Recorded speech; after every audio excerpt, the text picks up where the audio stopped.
শেষ সময়ের অনবদ্য এক টেস্ট পেপার সলভ ক্লাসে তোমাদের সবাইকে স্বাগতম। আমি আবির শাহরিয়ার।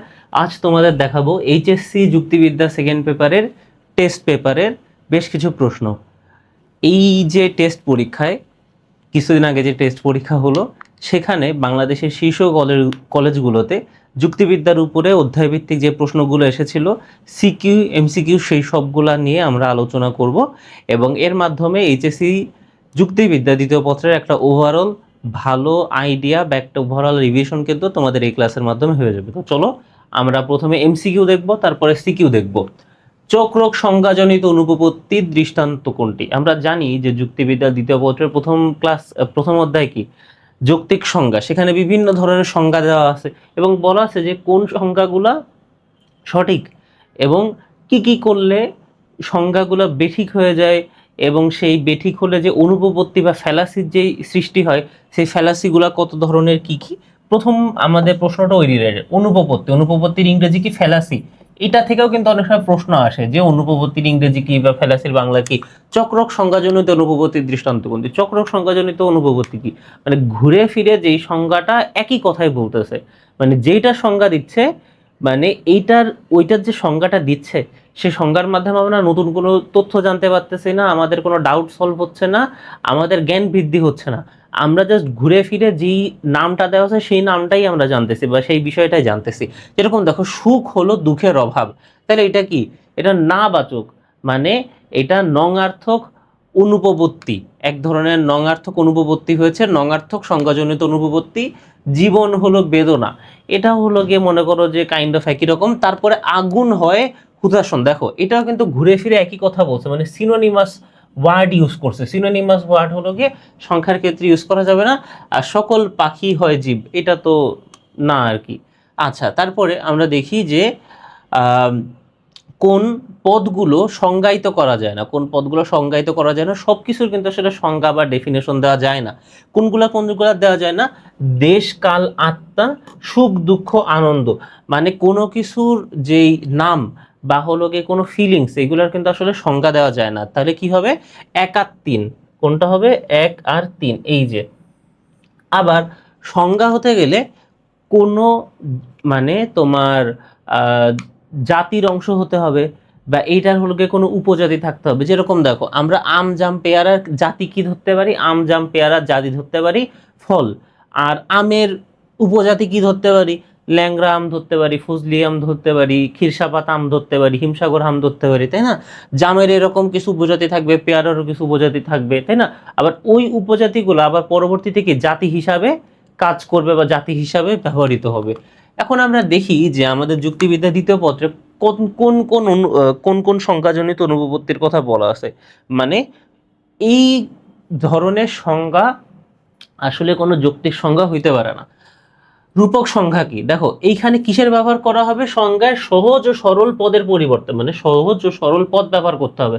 কিন্তু সেইটা ব্যবহার না করে যদি কোনো রূপক বা কোনো অলংকার বা মনে করো কোনো মেটাফর বা সিমিলে ব্যবহার করা হয়, তাহলে কিন্তু সেটা হবে না। যেরকম এখানে বসে উট হলো মরুভূমির জাহাজ, মানে মরুভূমির জাহাজ তো লিটারেলি উট না, তাই না? এটা এক ধরনের মেটাফর হিসাবে ব্যবহার করা হয়েছে, এক ধরনের রূপম হিসাবে ব্যবহার করা হয়েছে। এর জন্য এই রকমের জিনিস আসলে যৌক্তিক সংজ্ঞা হইতে পারে না। তারপর দুর্বোধ্য সংজ্ঞা, সংজ্ঞা কি করে? সংজ্ঞা মানুষকে একটা সহজ ভাবে বুঝায় দেয় যে এই জিনিসটা এইটা, ওই জিনিসটা এইটা। এখন সংজ্ঞা যদি জটিলই হয়, তাহলে সংজ্ঞার তো আসলে কোনো লাভ নেই, তাই না? এই যে দেখো, তাহলে স্থাপত্য হলো জমাটবদ্ধ সঙ্গীত, তাহলে দেখো বিষয়টাকে, স্থাপত্য যে বিষয়টা, সেটাকে কিন্তু আরো জটিল করে দিচ্ছে। তাহলে সংজ্ঞায় কঠিন, অপ্রচলিত বা দুর্বোধ্য শব্দ ব্যবহার করা যাবে না। চক্র সংজ্ঞা, মানে যেটা দেখলাম যে ঘুরে ফিরে একই কথা বা সিমিলার ওয়ার্ড, সমার্থক শব্দ, এগুলো ব্যবহার করা যাবে না। যে পদের সংজ্ঞা দেওয়া হবে, সংজ্ঞায় সেই পদের সমার্থক শব্দ বা পদটি ঘুরিয়ে লিখলে এই ত্রুটি বা ভুল হবে। যেরকম মানুষ হলো মানব জাতীয় জীব, ঘুরে ফিরে একই কথা বলছে, তাহলে আমরা তো বুঝলাম না যে মানুষ আসলে কি, তাই না? আচ্ছা, অতি ব্যাপক সংজ্ঞা, সংজ্ঞায় পদের মূল গুণের, মানে জাতার্থের চেয়ে কম গুণ উল্লেখ করলে সংজ্ঞার্থটি মূল পদের চেয়ে বড় হয়ে যায়। মানে ধরো তুমি গরু পদের সংজ্ঞা দিচ্ছ, কারণ গরু পদের সংজ্ঞা দিতে গেলে যে যে জাতার্থ বা গুণ লাগবে, তার থেকে তুমি কম দিচ্ছ, তাহলে দেখা যাবে তুমি যেই গুণগুলার কথা বলতেছো ওই গুণগুলা ছাগলের মধ্যেও আছে বা ভেড়ার মধ্যেও আছে। তাহলে দেখা যাবে যে তুমি দিতে চাচ্ছ গরুর সংজ্ঞা, কিন্তু সেই সংজ্ঞাটা আসলে ছাগলের সাথেও মিলে যাচ্ছে, ভেড়ার সাথে মিলে যাচ্ছে। তাহলে কি হলো না, সংজ্ঞা গরুর ওইটাই হবে যেই সংজ্ঞাটা আর অন্য কোনো প্রাণীর বা অন্য কোনো বিষয়ের ক্ষেত্রে খাটবে না। যেরকম দেখো মানুষ হলো এক মেরুদণ্ডী প্রাণী, ভালো কথা, কিন্তু গরুও তো মেরুদণ্ডী প্রাণী বা ছাগলও তো মেরুদণ্ডী প্রাণী। এই সংজ্ঞা তো আমরা তাদের ক্ষেত্রে ইউজ করতে পারতেছি, তাহলে এটাকেও এই সংজ্ঞা দিয়ে তো মানুষকে আলাদাভাবে কি স্পেসিফাই করতেছে না। তাহলে এইটাও যৌক্তিক সংজ্ঞা না, এখানে কি অতি ব্যাপক অনুপপত্তি হচ্ছে। তারপরে অব্যাপক অনুপপত্তি, তাইলে এখানে কি হবে, অতি ব্যাপকের ঠিক উল্টা, অতি ব্যাপকের ঠিক উল্টা। কিভাবে, আমরা অতি ব্যাপকে কম গুণের কথা বলতেছি আর অব্যাপকে আমরা বেশি গুণের কথা বলতেছি। যেরকম এখানে দেখো মানুষ হলো এক প্রকার সভ্য ও শিক্ষিত জীব। মানুষ কি, সব মানুষ কি শিক্ষিত? আমাদের দাদা নানি বা তার দাদা নানিরা তো তারা তো শিক্ষিত ছিল না, কিন্তু তারা কি মানুষ ছিল? তারা কিন্তু মানুষ ছিল। তাইলে দেখো অতিরিক্ত গুণের ব্যাপারেও যেরকম বলা যাবে না, কম গুণও বলা যাবে না, একদম স্পেসিফিক যতটুকু দরকার ঠিক ততটুকু বলতে হবে, বেশি কমের মধ্যে আমরা যাব না। নঙ্গার্থক সংজ্ঞা, নঙ্গার্থক মানে আমরা বুঝতেছি না সূচক, মানে সংজ্ঞা যখন দিব তখন কখনো নেগেটিভ মানে না বা না সূচক কোনো কিছু আমরা ব্যবহার করবো না। যেরকম দেখো অন্ধকার হলো আলোর অভাব, তাহলে অভাবটাকে এক ধরনের নেগেটিভ ওয়ার্ড না, এক ধরনের না সূচক শব্দ না? তাহলে এটাও কোনো যৌক্তিক সংজ্ঞার উদাহরণ হতে পারে না। অভান্তর লক্ষণজনিত সংজ্ঞা, সংজ্ঞায় মূল গুণের পরিবর্তে এমন কোনো গুণ উল্লেখ করা, মূল গুণের পরিবর্তে এমন কোনো গুণ উল্লেখ করা হয় যা আকস্মিক বা অপ্রাসঙ্গিক। যেরকম দেখো মানুষ হলো এমন জীব যারা হাসতে পারে, ঠিক আছে হাসতে পারে ঠিক আছে, কিন্তু মানুষের সংজ্ঞা দিতে গেলে আমরা স্বাভাবিকভাবে মানুষের হাসার গুণকে বলবো না, তাই না? আমরা এমন গুণ বলবো যেগুলো আসলে অন্য প্রাণী থেকে আলাদা করে বা মানুষের মূল বৈশিষ্ট্যকে ফুটিয়ে তোলে, তাহলে এইটা হবে না। তারপরে হলো বাহুল্য সংজ্ঞা, সংজ্ঞায় এমন কোনো অতিরিক্ত গুণ উল্লেখ করা হয় যা মূল গুণ থেকে এমনিতেই পাওয়া যায় বা উপলক্ষণ। মানুষ হলো মরণশীল জীব, তাহলে এইটা কোন ধরনের অনুপপত্তি? এটা হয় বাহুল্য সংজ্ঞাজনিত অনুপপত্তি। এই যে দেখো, তোমার যদি এই একটা চার্ট ভালো মতো মনে থাকে, তাহলে মনে করবা যে যৌক্তিক সংজ্ঞা থেকে যা প্রশ্ন দিবে তার 90%-এর উপরে তুমি যদি এই চার্টটা তোমার মাথায় থাকে তাহলে তুমি অ্যান্সার করে আসতে পারবে ইনশাল্লাহ। পরবর্তীতে আমরা দেখি যৌক্তিক বিভাগ সম্ভব নয় কোথায়, যৌক্তিক বিভাগ সম্ভব নয় কোথায়? মধ্যবর্তী জাতি, আসন্নতম জাতি, আসন্নতম উপজাতি, নাকি অপরতম জাতি? কোনটায় সম্ভব না বা পসিবল না, সেটা কি? সেটা হলো অপরতম জাতিতে সম্ভব না। তার কারণ হলো আমরা যখন যৌক্তিক বিভাগ করব তখন আমরা কি দেখি যে বিভিন্ন জিনিসকে, বিভিন্ন এলিমেন্টকে আমরা আরো ভাগ ভাগ করে করে যাই। তাহলে কোন জিনিসের, মনে করো যে আমরা জীবকে ভাগ করে কি পাচ্ছি, জীবকে ভাগ করে আমরা পাচ্ছি মানুষ, তাই না? জীবকে ভাগ করে আমরা পাচ্ছি মানুষ। তাহলে জীব এইখানে কি, জীব হচ্ছে জাতি, জীব হচ্ছে জাতি আর মানুষ হচ্ছে উপজাতি, অবশ্যই মানুষ হচ্ছে উপজাতি। আবার এই মানুষকে আমরা আবার কি ভাগে ভাগ করতে পারি? এই মানুষকে আমরা আবার বলতে পারি যে জ্ঞানী মানুষ। এই মানুষকে আমরা আবার কি বলতে পারি? জ্ঞানী মানুষ। জ্ঞানী মানুষে ভাগ করতে পারি, জ্ঞানী মানুষে ভাগ করতে পারি। তাই এই যে আমরা যখন মানুষ থেকে জ্ঞানী মানুষে যাব তখন মানুষ কিন্তু আর উপজাতি থাকবে না, তখন কি থাকবে? মানুষ হয়ে যাবে হলো জাতি, মানুষ হয়ে যাবে কি? জাতি। তাহলে একটা এলিমেন্ট একসময় জাতি হইতে পারে, আবার সে পরক্ষণে কি উপজাতি হইতে পারে। কিন্তু মনে করো যে ধরলাম, মানে কথার কথায় জ্ঞানী মানুষকে যদি আর ভাগ না করা যায়, জ্ঞানী মানুষকে যদি আর ভাগ না করা যায় তখন কিন্তু তাইলে যৌক্তিক বিভাগ আর সম্ভব হবে না। তাইলে এই জিনিসটাই যে অপরতম জাতি যৌক্তিক বিভাগে সম্ভব নয়। প্রকল্পের গঠন উৎস কোনটি? প্রকল্পের গঠন উৎস কোনটি? বৈজ্ঞানিক আরোহ, সাদৃশ্যমূলক আরোহ, পূর্ণাঙ্গ আরোহ, নাকি ঘটনা সংযোজন? যেটা হলো কি প্রকল্প গঠনের উৎস সেটা হলো সাদৃশ্যমূলক অনুমান। দেখো নিচের কোনটির যৌক্তিক সংজ্ঞা দেওয়া সম্ভব? নিচের কোনটির যৌক্তিক সংজ্ঞা দেওয়া সম্ভব? সূর্য, অভাব, আকাশ, কবি। এটা কিন্তু আমরা একদম যে প্রথম 1 নাম্বার এমসিকিউ দেখছিলাম, এই সরি 2 নাম্বার এমসিকিউ দেখছিলাম সেইটারই আরেকটা রূপ। যেটা তাহলে কি হবে, সূর্যেরও সংজ্ঞা দেওয়া যাবে না, অভাবেরও সংজ্ঞা দেওয়া যাবে না, আকাশেরও সংজ্ঞা দেওয়া যাবে না। তাহলে কিসের সংজ্ঞা দেওয়া যাবে? সংজ্ঞা দেওয়া যাবে কবির। তাহলে কোন জিনিসগুলোর সংজ্ঞা দেওয়া যাবে, কোন জিনিসগুলোর সংজ্ঞা দেওয়া যাবে না, এগুলো কিন্তু আমাদের একটু মাথায় থাকতে হবে, কারণ এই ধরনের প্রশ্ন প্রায় আসে, যেটা 2 নাম্বার প্রশ্ন আমরা আলোচনা করেছি। আরোহমূলক লম্ফ কতিপয় জ্ঞাত বিষয়ে মিল, সম্ভাব্য সিদ্ধান্ত ইত্যাদি কোন আরোহের বৈশিষ্ট্য? এগুলো কোন আরোহের বৈশিষ্ট্য? বৈজ্ঞানিক, অবৈজ্ঞানিক, পূর্ণাঙ্গ নাকি সাদৃশ্য অনুমান? আচ্ছা, তাহলে সেইটা দেখার আগে আমাদের দেখতে হবে যে আরোহ মূলত কত প্রকার। আরোহ মূলত কত প্রকার? আরোহ মূলত 2 প্রকার। একটা কি? একটা হলো প্রকৃত আরোহ,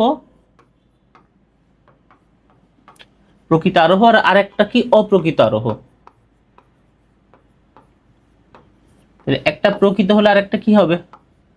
অপ্রকৃত আরোহ। প্রকৃত আরোহকে আবার 3 ভাগে ভাগ করা যায়: বৈজ্ঞানিক আরোহ, অবৈজ্ঞানিক আরোহ, সাদৃশ্যমূলক আরোহ। আর অপ্রকৃত আরোহকে কয় ভাগে ভাগ করা যায়? পূর্ণাঙ্গ আরোহ, যুক্তিসাম্যমূলক আরোহ, ঘটনা সংযোজন।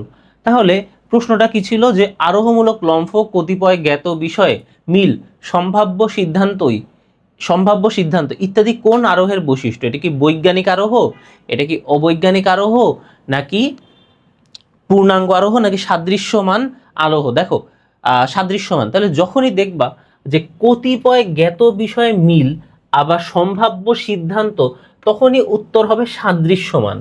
তার কারণ কি? তার কারণ হলো সাদৃশ্য মানে বলে যে এইটার সাথে এইটার এই মিল যেহেতু আছে, তাহলে এইটার সাথে ওইটার ওই মিলও থাকতে পারে। উদাহরণ হিসাবে কি বলতে পারি? উদাহরণ হিসাবে বলা যায় যে মনে করো পৃথিবীতে পানি আছে এবং পৃথিবীতে মানুষও আছে, তাহলে ধরা যায় মানুষের বাঁচার জন্য দরকার হলো পানি, এর জন্য পৃথিবীতে মানুষ বেঁচে আছে। আবার বৈজ্ঞানিক আবিষ্কারের মাধ্যমে আমরা জানতে পারি যে মঙ্গল গ্রহে কি আছে? পানি আছে। তাহলে পৃথিবীতেও পানি আছে, মঙ্গল গ্রহেও পানি আছে। তাহলে পৃথিবীতে পানি আছে বলে জীব আছে, এই আইডিয়া থেকে বা এই সাদৃশ্য থেকে কেউ যদি বলে যে মঙ্গল গ্রহেও তাহলে জীব আছে, তাহলে সেটা কোন ধরনের অনুমান হবে? সেটা সাদৃশ্যমান অনুমান হবে। দেখো, দুটি বস্তুর মধ্যে কিছু বিষয়ের মিল দেখে তার উপর ভিত্তি করে অন্য কোনো বিষয়ে তাদের মধ্যে মিল আছে বলে অনুমান করার প্রক্রিয়ায় কি? সাদৃশ্যমূলক অনুমান প্রক্রিয়া। আচ্ছা, আর এই যে কোনটা কি প্রক্রিয়া না প্রক্রিয়া, আশা করি এইটা শেষ সময়ে তোমাদের বোঝানোর মতো কোনো বিষয় নেই। এটা একদম যুক্তিবিদ্যার বেসিক জিনিস। বৈজ্ঞানিক আরোহ বৈজ্ঞানিক চিন্তা ভাবনা করে হয়, অবৈজ্ঞানিক আরোহ এটা হলো গিয়ে কোনো প্রমাণ ছাড়াই হলো গিয়ে বলে সাদৃশ্য অনুমান তো বলছি। পূর্ণাঙ্গ আরোহ কি? পূর্ণাঙ্গ হলো কি কোনো শ্রেণীর অন্তর্ভুক্ত প্রতিটি বস্তুর বা ব্যক্তির পৃথক পৃথক পরীক্ষা করে সেই শ্রেণী সম্পর্কে যে সার্বিক উদাহরণ টানা যায়, তখন তাকে পূর্ণাঙ্গ আরোহ বলে। যেরকম উদাহরণ হিসেবে বলছে যে একটি সপ্তাহে 7 দিনের আবহাওয়া পরীক্ষা করে বলা যায় যে এই সপ্তাহে গরম পড়ছে না ঠান্ডা পড়ছে না, কি হয়েছে। যুক্তিসাম্যমূলক আরোহ কোন একটি নির্দিষ্ট বিষয়ে কয়েকটি যুক্তির সমন্বয় ঘটিয়ে যখন একটি সাধারণ বা সার্বিক সিদ্ধান্ত উপনীত হওয়া যায়, তখন তাকে যুক্তিসাম্যমূলক আরোহ বলে। এক্ষেত্রে জানা তথ্যকেই একত্রিত করা হয়, অজানা তথ্যের এখানে কি গুরুত্ব খুব একটা পায় না। যেরকম জ্যামিতিতে ত্রিভুজের 3 কোণের সমষ্টি 2 সমকোণ, এটি প্রমাণের ক্ষেত্রে এই আরোহ ব্যবহার করা যায়। এটা কিন্তু খুবই গুরুত্বপূর্ণ একটা এক্সাম্পল। সাধারণত যুক্তিসাম্যমূলক আরোহে এই এক্সাম্পল বাদে খুবই কম এক্সাম্পল আসে। ঘটনা সংযোজন, এটা কি একাধিক বিচ্ছিন্ন ও সাদৃশ্যহীন ঘটনাকে পাশাপাশি সাজিয়ে যখন একটি সাধারণ সিদ্ধান্ত গ্রহণ করা হয় তাকে ঘটনা সংযোজন বলে। যেরকম আমি রহিমকে সৎ দেখেছি, করিমকে সৎ দেখেছি, যদুকে সৎ দেখেছি। তাইলে এর মাধ্যমে কি বলা যায়? বলা যায় যে সকল পুরুষ বা সকল মানুষ বা সকল ছেলেই সৎ, তাই না? কিন্তু সে তো দুনিয়ার সব ছেলেকে দেখে নাই বা সব ছেলের মাধ্যমে তো এই টেস্টটা করে নাই। যদি করতো তাহলে তার যুক্তিকে আমরা কি বলতাম? যৌক্তিক বলতাম। আচ্ছা, তার আরোহকে আমরা যৌক্তিক বলতাম। আচ্ছা, তারপরে দেখি সিদ্ধান্তের তুলনায় আশ্রয় বাক্যে আরোপিত গুণ বেশি হলে সাদৃশ্য মানে সম্ভাব্যতার মাত্রা কি হবে? মাত্রা হবে কম। সিদ্ধান্তের তুলনায় আশ্রয় বাক্যে আরোপিত গুণ যদি বেশি হয়, তাহলে আশ্রয় বাক্যে সাদৃশ্য মানে যে সম্ভাব্যতা বা পসিবিলিটি, সেটার মাত্রা কেমন হবে? কম হবে। আর সিদ্ধান্তের তুলনায় আশ্রয় বাক্যের আরোপিত গুণ যদি কম হয়, তাহলে কি হবে? তাহলে এই বেশি হবে। আচ্ছা, একটি চতুর্ভুজের 4 কোণের সমষ্টি 360 ডিগ্রি, সুতরাং সকল চতুর্ভুজের 4 কোণের সমষ্টি 360 ডিগ্রি হবে। এটি কোন ধরনের আরোহ? এটা যুক্তিসাম্যমূলক আরোহ। এটা দেখো যে যুক্তি সাম্যমূলক আরোহ বলছি না, যখনই দেখবা যে এই যে কোনো জ্যামিতির কথা বলবে বা এই কোণের কথা বলবে বা এই ধরনের ম্যাথমেটিক্যাল বিষয়ের কথা বলবে, চোখ বন্ধ করে তুমি যুক্তি সাম্যমূলক আরোহ অ্যান্সার করে আসবে, যুক্তি সাম্যমূলক আরোহ অ্যান্সার করে আসবে। তারপরে আমরা দেখি যে কার্যকারণ সম্পর্ক প্রমাণ পদ্ধতির মধ্যে কোনটি ব্যতিক্রম ও উৎকৃষ্ট পদ্ধতি? কার্যকারণ সম্পর্ক প্রমাণ ও পদ্ধতির মধ্যে কোনটি ব্যতিক্রম ও উৎকৃষ্ট পদ্ধতি? অন্যই ব্যতিরেখী, দেখো অন্যই ব্যতিরেখী যৌথ নাকি সহপরিবর্তন, অন্যই ব্যতিরেখী যৌথ নাকি সহপরিবর্তন। এর আগে আমাদের যে জিনিসটা জানতে হবে সেটা হলো জন স্টুয়ার্ট মিল হলো দুটি ঘটনার মধ্যে কার্যকারণ সম্পর্ক আবিষ্কার এবং তা প্রমাণের জন্য 5টি পরীক্ষামূলক পদ্ধতি বা মেথডস অফ এক্সপেরিমেন্টাল ইনকোয়ারির কথা বলেছেন, যেগুলার হলো গিয়ে সংক্ষেপে একটা বিবরণী আমরা নিচে দেই। প্রথমে আসতেছে অন্যই পদ্ধতি মানে মেথড অফ এগ্রিমেন্ট। যখন আলোচ্য ঘটনাটি একাধিক যদি আলোচ্য ঘটনাটি একাধিক দৃষ্টান্তে ঘটে এবং ওই সবগুলো দৃষ্টান্তে কেবল একটি মাত্র সাধারণ পূর্ববর্তী বা পরবর্তী ঘটনা উপস্থিত থাকে, তবে সেই সাধারণ ঘটনাটি হবে আলোচ্য ঘটনার কারণ বা কার্য, যেটা মূলনীতি মিল বা সাদৃশ্যের ভিত্তিতে কার্যকারণ নির্ণয় করা। তাহলে যদি বুঝায় বলি, যদি আলোচ্য ঘটনাটি একাধিক দৃষ্টান্তে ঘটে, মনে করো আমরা কোন একটা নির্দিষ্ট ঘটনা বা ইনসিডেন্ট নিয়ে কাজ করতেছে, তাহলে ওই আলোচ্য ঘটনাটি যদি একাধিক দৃষ্টান্তে ঘটে এবং ওই সবগুলো দৃষ্টান্তে কেবল একটি মাত্র সাধারণ পূর্ববর্তী বা পরবর্তী ঘটনা উপস্থিত থাকে, মানে আগেও কেবলমাত্র একটা জিনিস ঘটছে, পরেও কেবলমাত্র একটা জিনিস ঘটছে, তবে সেই সাধারণ ঘটনাটি হবে আলোচ্য ঘটনার কারণ বা কার্য। আলোচ্য ঘটনার কারণ বা কার্য যেরকম ধরো 5টা মার্ডার হয়েছে একটা শহরে, 5টা মার্ডার হয়েছে একটা শহরে, এবং ওই মার্ডারের যে স্থানে হয়েছে সেই জায়গাটায় যে দেখা যাচ্ছে যে জানালা খোলা এবং হলো গিয়ে যাকে মার্ডার করা হয়েছে তার পায়ের নিচে হলো গিয়ে এরকম 7 ইঞ্চি সাইজের একটা জুতার ছাপ পাওয়া যাচ্ছে। তাহলে 5টা মার্ডারেই হলো গিয়ে এরকম হয়েছে। তাইলে আমরা বুঝতে পারতেছি যে এইভাবে হলো গিয়ে মার্ডারটা করছে দরজা দিয়ে, এবং মানে জানালা দিয়ে ঢুকে এসে মার্ডার করছে, এবং যে মার্ডার করছে তার পায়ের জুতার সাইজ হলো গিয়ে 7 ইঞ্চি, এবং সে ওই রক্তের উপরে পা দিয়ে দরজা খুলে বের হয়ে চলে গেছে। তাহলে এটাই হলো কি, এটা আমাদের অন্যই পদ্ধতি বা মেথড অফ এগ্রিমেন্ট, মানে এগ্রিমেন্ট বা হলো গিয়ে তোমার কি বলে যে এটাকে যে এগ্রি করতেছে, বিভিন্ন হলো গিয়ে ঘটনাকে সাজিয়ে মিল করে এগ্রি করতেছে। ব্যতিরেকী পদ্ধতি বা মেথড অফ ডিফারেন্স, যদি এমন দুটি দৃষ্টান্ত পাওয়া যায় যার একটিতে আলোচ্য ঘটনাটি ঘটে এবং অন্যটিতে ঘটে না, এবং এই দুই দৃষ্টান্তের মধ্যে কেবলমাত্র একটি ঘটনারই পার্থক্য আছে, যা প্রথমটিতে উপস্থিত এবং দ্বিতীয়টিতে অনুপস্থিত, তবে সেই পার্থক্য সৃষ্টিকারী ঘটনাই হবে আলোচ্য ঘটনার কারণ বা কার্য। মানে দেখো অন্যয় পদ্ধতি জাস্ট অপোজিট হলো গিয়ে ব্যতিরেখী পদ্ধতি। তারপরে যৌথ অন্যয় ব্যতিরেখী পদ্ধতি, joint method of agreement and difference, এটি মূলত অন্যয় ব্যতিরেখী পদ্ধতির একটি সম্মিলিত রূপ। যদি এমন কিছু দৃষ্টান্ত পাওয়া যায় যেখানে একটি নির্দিষ্ট পূর্ববর্তী ঘটনা ঘটলে একটি নির্দিষ্ট পরবর্তী ঘটনা ঘটে, একটি নির্দিষ্ট পূর্ববর্তী ঘটনা ঘটলে একটি নির্দিষ্ট পরবর্তী ঘটনা ঘটে, এবং এমন কিছু দৃষ্টান্ত পাওয়া যায় যেখানে ওই পূর্ববর্তী ঘটনাটি না ঘটলে পরবর্তী ঘটনাও ঘটে না, তবে ওই ঘটনা দুটির মধ্যে কার্যকারণ সম্পর্ক রয়েছে বলে প্রমাণিত হয়। মানে ধরে নেওয়া যাচ্ছে যে ওই যে মার্ডার সিন করছে, মার্ডার সিনে এই ঘটনাটাও আছে এবং ওই ঘটনাটাও আছে, মানে আগেরটাও আছে পরেরটাও আছে। তাহলে বোঝা যাবে যে জানালা খোলার আর এই যে রক্তে 7 ইঞ্চি পায়ের জুতার ছাপের যেটা আছে সেটার একটার সাথে কি রিলেটেড বা কার্যকারণ সম্পর্ক রয়েছে। কেমন সম্পর্ক রয়েছে? কার্যকারণ সম্পর্ক রয়েছে। সহপরিবর্তন পদ্ধতি, যখন একটি ঘটনা নির্দিষ্ট অনুপাতে বা পরিমাণে পরিবর্তিত বা হ্রাস বৃদ্ধি হলে তার সাথে সম্পর্কিত অন্য একটি ঘটনা একইভাবে পরিবর্তিত বা হ্রাস বৃদ্ধি হয়, তখন দুটি ঘটনার মধ্যে কার্যকারণ সম্পর্ক রয়েছে বলে ধরা হয়। মানে একটা কমলে আরেকটা কমে, আরেকটা বাড়লে আরেকটা বাড়ে, এরকম যদি সম্পর্ক থাকে তাহলে বোঝা যাবে না কি এখানে কার্যকারণ সম্পর্ক রয়েছে। তারপরে পরিশেষ পদ্ধতি বা মেথড অফ রিসিডিউস, কোনো জটিল ঘটনার যে অংশগুলোর কারণ পূর্ববর্তী জ্ঞান থেকে জানা গেছে সেগুলোকে বাদ দেওয়ার পর ঘটনার যে অবশিষ্ট অংশটুকু রিসিডিউ থেকে যায় সেই থেকে যায় পূর্ববর্তী অবস্থার অবশিষ্ট অংশটি তো হবে সেই অংশের কারণ। আর মূলনীতি যদি দেখি, জানা কারণগুলোকে বাদ দিয়ে অবশিষ্ট কারণের সাহায্যে অবশিষ্ট কাজের ব্যাখ্যা প্রদান করা।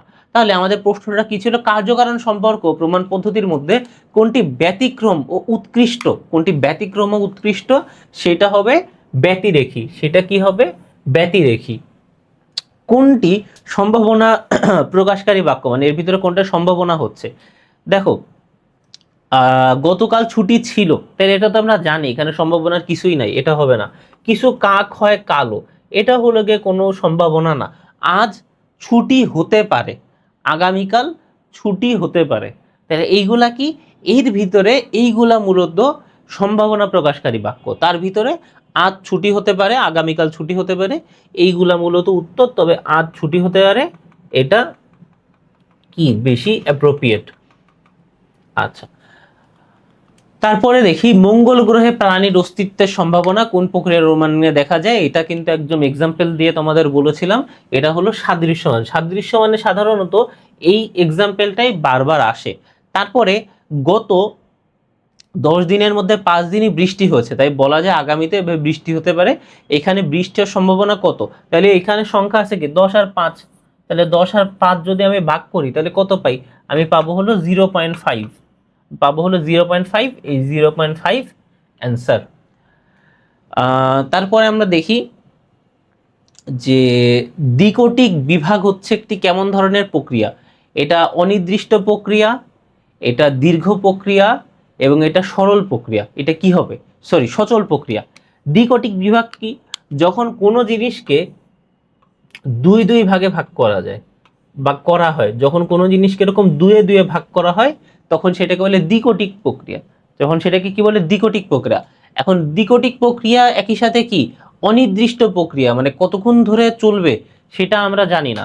আবার এটা একটা দীর্ঘ প্রক্রিয়া, এটা একটা দীর্ঘ প্রক্রিয়া, তাহলে কিন্তু এটা সচল প্রক্রিয়া না। তাহলে উত্তর কি হবে? উত্তর হবে 1 আর 2। তারপরে আরোহকে কয় ভাগে ভাগ করা যায়? আরোহকে কয় ভাগে ভাগ করা যায়, এটা আরেকটা খুবই গুরুত্বপূর্ণ এবং তোমার কি বলে যে বারবার আসা প্রশ্ন। সেটা কি? আরোহকে কয় ভাগে ভাগ করা যায়? প্রকৃত আরোহ, অপ্রকৃত আরোহ। তাহলে উত্তর কি হচ্ছে? এটা হবে 2 ভাগে ভাগ করা যায়, এটা হবে 2 ভাগে ভাগ করা যায়। অনেকেই আবার এই যে দেখো যে আরোহকে যে তোমার প্রকৃত আরোহকে 3 ভাগে ভাগ করতেছে, অপ্রকৃত আরোহকে 3 ভাগে ভাগ করতেছে। এর জন্য তোমরা অনেকে আবার মনে করো তাহলে এটার উত্তর মনে হয় 3 হবে, কিন্তু এটার উত্তর 3 হবে না। উত্তর কোনটা হবে? এই যে 2 ভাগে ভাগ করা যায় এটা। সর্বপ্রথম প্রকৃত আরোহ নিয়ে কে বিস্তারিত আলোচনা করেন? আলোচনা করেন হলো যুক্তিবিদ্যার জনক অ্যারিস্টটল। আলোচনা করেন কে? যুক্তিবিদ্যার জনক অ্যারিস্টটল। ওকে, এরপরে আমরা দেখি কৃত্রিম শ্রেণীকরণ হলো কি? কৃত্রিম শ্রেণীকরণ কি? সার্বজনীন শ্রেণীকরণ, তারপরে তোমার বৈজ্ঞানিক শ্রেণীকরণ, বিশেষ শ্রেণীকরণ, নাকি ব্যক্তিগত শ্রেণীকরণ? এটা কোন ধরনের শ্রেণীকরণ বলো? কৃত্রিম শ্রেণীকরণ কোন ধরনের শ্রেণীকরণ? কৃত্রিম, কৃত্রিম মানে আর্টিফিশিয়াল শ্রেণীকরণ। এটা কোন ধরনের? এটা হলো ব্যক্তিগত শ্রেণীকরণ। তার কারণ হলো এক একজন এই ধরনের শ্রেণীকরণে এক একভাবে হলো গিয়ে ভাগ করবে। আমি মনে করো কোনো জিনিসকে যেভাবে ভাগ করব তুমি সেইভাবে ভাগ করবে না, তাহলে বিষয়টা কি হয়ে যাচ্ছে? ব্যক্তিগত বা সাবজেক্টিভ হয়ে যাচ্ছে না? এর জন্য 16 অ্যান্সার হবে ঘ। সহোদর হলো একই পিতামাতার আলাদা আলাদা পুত্র। এটাও দেখো সে ঘুরে ফিরে একই কথা বলতেছে, মানে চক্রক সংজ্ঞা। তারপরে কোনো জাতিকে তার আসন্নতম উপজাতিতে বিভক্ত না করে মধ্যবর্তী ধাপ বাদ দিয়ে দিলে কোন অনুপপত্তি ঘটে? সেটা ঘটে হলো উল্লম্ফন বিভাগ অনুপপত্তি। উল্লম্ফনের মধ্যে যে ওয়ার্ডটা আছে সেটা হলো লম্ফন। যে ওয়ার্ডটা আছে সে ওয়ার্ডটা কি? সে ওয়ার্ডটা হলো লম্ফন। লম্ফন মানে কি? লাফ। লাফ। আমরা যে সিঁড়িতে লাফ দিয়ে উঠি তখন আমরা কি করি? একটা স্টেপের পর আরেকটা স্টেপ বাদ দিয়ে তৃতীয় স্টেপে যে আমরা লাফাই না, বা হলো গিয়ে স্টেপ আমরা ব্রেক করি না। তাইলে কি যখন দেখা যাবে যে এরকম ভাগ করার প্রক্রিয়াতে তুমি একটা স্টেপ বাদ দিয়ে আরেকটা স্টেপে যখন চলে যাবা তখন সেটাকে কি বলে? উল্লম্ফন বিভাগ অনুপপত্তি সেখানে ঘটবে। দেখো এইখানে বিভিন্ন ধরনের অনুপপত্তি অনুপপত্তি বা বিভাগজনিত অনুপপত্তির কথা বলা আছে, তোমরা এগুলো একটু পড়ে নিবে। এগুলো একদম বেসিক জিনিস, এগুলো একদম না জানলেই না, খুবই খুবই খুবই গুরুত্বপূর্ণ। এবং আশা রাখি যে এই সময়ে কারোর আসলে অনুপপত্তি কি, অনুপপত্তি কত ধরনের, ভাগ কি, কোনটা কি, এগুলো নিয়ে কারো সমস্যা থাকার কথা না। তাও যদি নামগুলা বলি, অঙ্গগত বিভাগ অনুপপত্তি, যেখানে কোনো জিনিসের কে কয়েক যে ভাগে ভাগ করা হয়, কয়েক অঙ্গে ভাগ করা হয়, সেটা নিয়ে কথা বলতেছে। যেরকম একটা গাছকে শিকড়, কাণ্ড, পাতা, ফুল এইভাবে ভাগ করা হচ্ছে। গুণগত বিভাগ অনুপপত্তি, যখন কোনো জিনিসকে তার গুণের বা হলো গিয়ে তার অ্যাট্রিবিউটসের ভিত্তিতে ভাগ করা হচ্ছে, তখন যেরকম কমলা লেবুকে তার স্বাদের ভিত্তিতে, বর্ণের ভিত্তিতে, তারপরে স্বাদে ঘ্রাণের ভিত্তিতে যখন ভাগ করা হবে, তখন সেটা গুণগত বিভাগ অনুপপত্তি। সংকর বিভাগ অনুপপত্তি, যখন সংকর মানে কি, সংকর মানে হলো কি হাইব্রিড। তাহলে যখন কোন অনুপপত্তিতে কয়েকটা জিনিসের উপর, কয়েকটা ক্রাইটেরিয়ার উপর বেস করে করা হবে, তখন সেটা সংকর বিভাগ অনুপপত্তি। অব্যাপক বা অতি সংকীর্ণ বিভাগ অনুপপত্তি, ত্রিভুজকে সমকোণী ও সূক্ষ্মকোণীয় ত্রিভুজকে ভাগ করা। তাহলে স্থূলকোণী ত্রিভুজ বাদ পড়ায় এটি অব্যাপক হয়েছে, মানে যতগুলো গুণ আছে বা যতগুলো ভাগ আছে, সব ভাগকে যদি তোমার না গোনা হয়, না ক্যালকুলেট করা হয়, তাহলে সেটা অব্যাপক। আর অতি ব্যাপক কি? অতি ব্যাপক হলো যেইটা হলো গিয়ে সেই ক্রাইটেরিয়ার অংশই না, যেটা ওই ভাগের অংশই না, সেটাকেও যদি তুমি অন্তর্ভুক্ত করো, তাহলে সেটা কি, সেটা অতি ব্যাপক। যেরকম মুদ্রাকে ভাগ করা হচ্ছে কিখানে, কিসে, এখানে স্বর্ণ মুদ্রা, রৌপ্য মুদ্রা, তাম্র মুদ্রা এবং কাগজের নোট। এই যে স্বর্ণ, রৌপ্য, তাম্র এই পর্যন্ত ঠিক ছিল, কিন্তু কাগজের নোট তো কোনো মুদ্রা না, তাই না? কাগজের নোট কি কোনো মুদ্রা না? কাগজের মতো মুদ্রা না, এটা নোট বা টাকা। তাইলে এটা কি হবে? অতি ব্যাপক বিভাগ অনুপপত্তি। উল্লম্ফন বিভাগ, যেটা আমরা একটু আগেই দেখলাম, যে মাঝখানের স্টেপ, মাঝখানের ভাগকে যদি না কাউন্ট করে বা না বিবেচনা করে অন্য ধাপে চলে যায়, তখন সেটা কি? উল্লম্ফন বিভাগ অনুপপত্তি।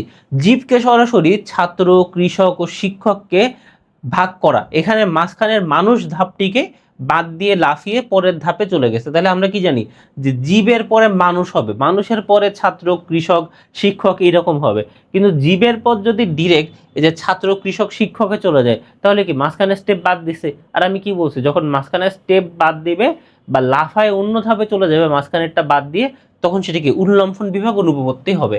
ব্যাখ্যা কত প্রকার হয়ে থাকে? ব্যাখ্যা কত প্রকার হয়ে থাকে? ব্যাখ্যা হয়ে থাকে দুই প্রকার। ব্যাখ্যা কি?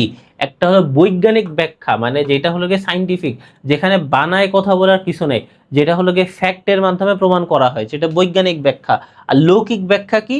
লৌকিক ব্যাখ্যা হলো লোক থেকে শোনা ব্যাখ্যা, এবং এইগুলো বেশিরভাগ কি, এগুলো হলো গিয়ে বানানো হয়ে থাকে, এগুলো মিথ্যা হয়ে থাকে, বা এগুলো কি তোমার ফলস হয়ে থাকে। যেরকম চন্দ্রগ্রহণের কারণে কারণ হিসাবে রাহু বা কেতু নামক কোনো দৈত্য বা অপদেবতা কর্তৃক চাঁদকে গিলে ফেলার অবৈজ্ঞানিক ধারণাকে লৌকিক ব্যাখ্যা হিসাবে ধরা হয়।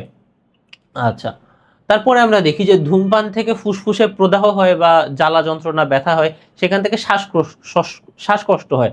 এই ধারণাটি বৈজ্ঞানিক ব্যাখ্যার কোন রূপের সাথে সাদৃশ্যমূলক? এটা হলো কি শৃঙ্খলা যোজন। তার কারণ কি? শৃঙ্খলা যোজন, শৃঙ্খলা বলতে কি বোঝায়? চেইন বোঝায়। তাহলে দেখো, এই যে ধূম মানে ফুসফুসে প্রদাহ, এটা কার সাথে রিলেটেড? এটা ধূমপানের সাথে রিলেটেড। শ্বাসকষ্ট, এটা কার সাথে রিলেটেড? ফুসফুসের প্রদাহের সাথে রিলেটেড। তাহলে একটা যখন আরেকটার সাথে এভাবে কানেক্টেড থাকবে, তখন সেটাকে কি বলবে? সেটাকে বলবে শৃঙ্খলা যোজন। শৃঙ্খলা যোজন। আরোহমূলক লম্ফ, আরোহমূলক লম্ফ কি?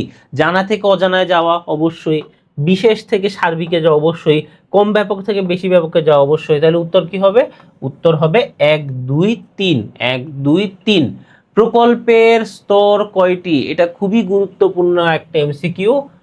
প্রত্যেকটা যুক্তিবিদ্যাতে এরকম প্রত্যেকটা জিনিসকে যে কয়েক ভাগে ভাগ করা হয়েছে, তারটাকে কয়েক ভাগে ভাগ করা হয়েছে, এগুলো কিন্তু খুবই গুরুত্বপূর্ণ। প্রকল্পের স্তর হলো গিয়ে 4টি। কি কি? একটা হলো গিয়ে ঘটনা নিরীক্ষণ, মানে প্রথমে একটা অবস্থা দেখে তুমি ক্যালকুলেশন করা। যেরকম ধরো তুমি বাসার বাইরে গেছো, তোমার ফ্যামিলি সহ তুমি বাসায় এসে দেখলা যে জানালা ভাঙা, দরজা খোলা এবং জিনিস লন্ডভন্ড।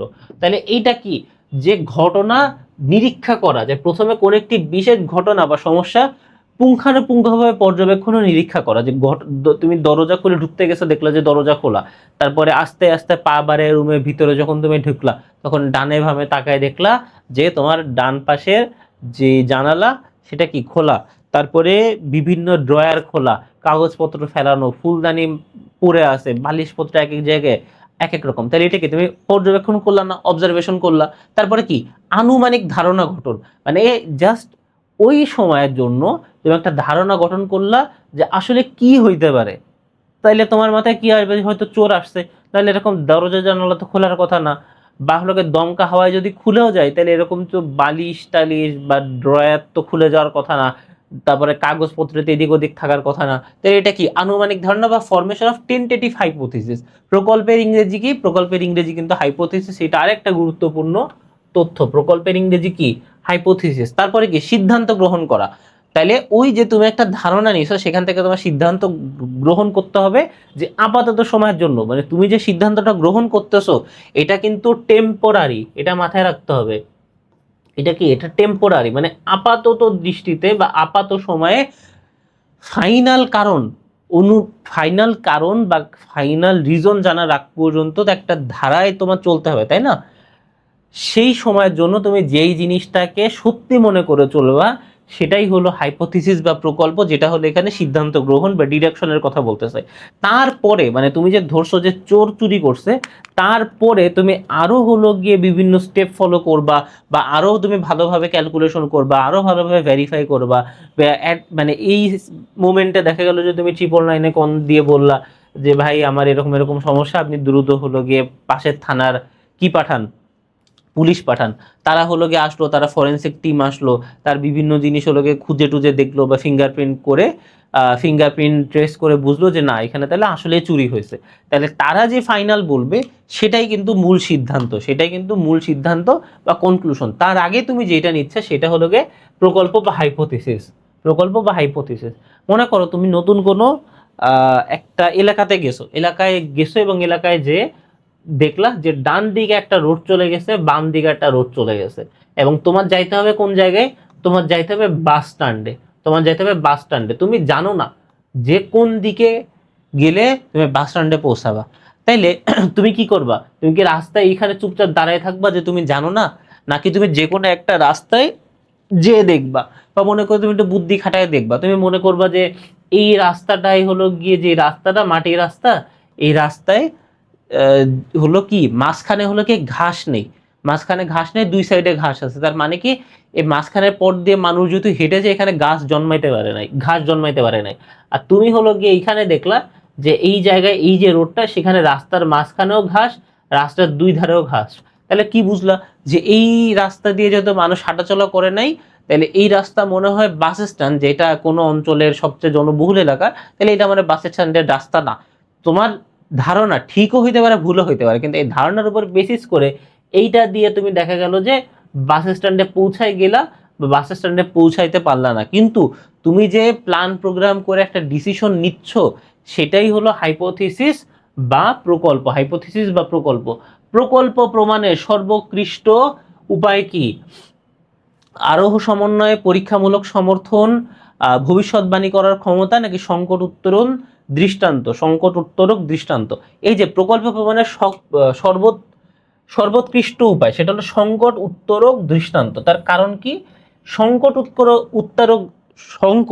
উত্তরক দৃষ্টান্ত বলতেছে, তার কারণ হলো এটাকে অনেকে বলে যে কাজ চালায় নেওয়ার মতো একটা অবস্থা। তার কারণ হলো তুমি তো জানো না যে তোমার বাসায় আসলে কি হয়েছে না হয়েছে, তাইলে তোমার তো জানতে হবে, তোমার তো কিছু তো একটা করতে হবে। তাইলে জাস্ট ওই সময়ের জন্য, কাজ চালানোর জন্য, ওই সংকটপূর্ণ মুহূর্ত কাটানোর জন্য তুমি যে স্টেপটা নিবা সেটাই হলো সংকট উত্তরক দৃষ্টান্ত, যেটা প্রকল্প প্রমাণের সর্বোৎকৃষ্ট উপায় বলে বিবেচনা করা হয়। সম্ভাবনার ভিত্তি কি? এটা কি আত্মাগত, বস্তুগত, পরিমাণগত? আত্মগত, বস্তুগত, নাকি পরিমাণগত? কি হবে বলো? আত্মগত, বস্তুগত, পরিমাণগত। সম্ভাবনার ভিত্তি কিন্তু এই তিনটি, মানে 1 2 3। সংজ্ঞায় ব্যবহার করা যাবে নাকি? অলরেডি দেখছি দুর্বোধ্য শব্দ ব্যবহার করা যাবে না, জাতার্থ মানে কি? গুণ, গুণতে ব্যবহার করা যাবে, তাহলে গুণ হবে না এখানে। আর নঙ্গার্থক শব্দ, তাহলে 1 আর 3, উত্তর কি হবে? 1 আর 3। মিল বা যুক্তিবিদ মিল যে পদ্ধতির মাধ্যমে যৌথ অন্যই ব্যতিরেখী পদ্ধতি প্রবর্তন করেন। এটা কি? অন্যই আর ব্যতিরেখী, আমরা তো জানি যে নামের সাথে আছে অন্যই ব্যতিরেখী, এবং আমরা যখন এই যে ভাগ পড়ছি 5টা ভাগে ভাগ করছে, সেখানে তো এই দুইটার কথা বলা ছিল। তাহলে উত্তর কি হবে? 1 আর 2।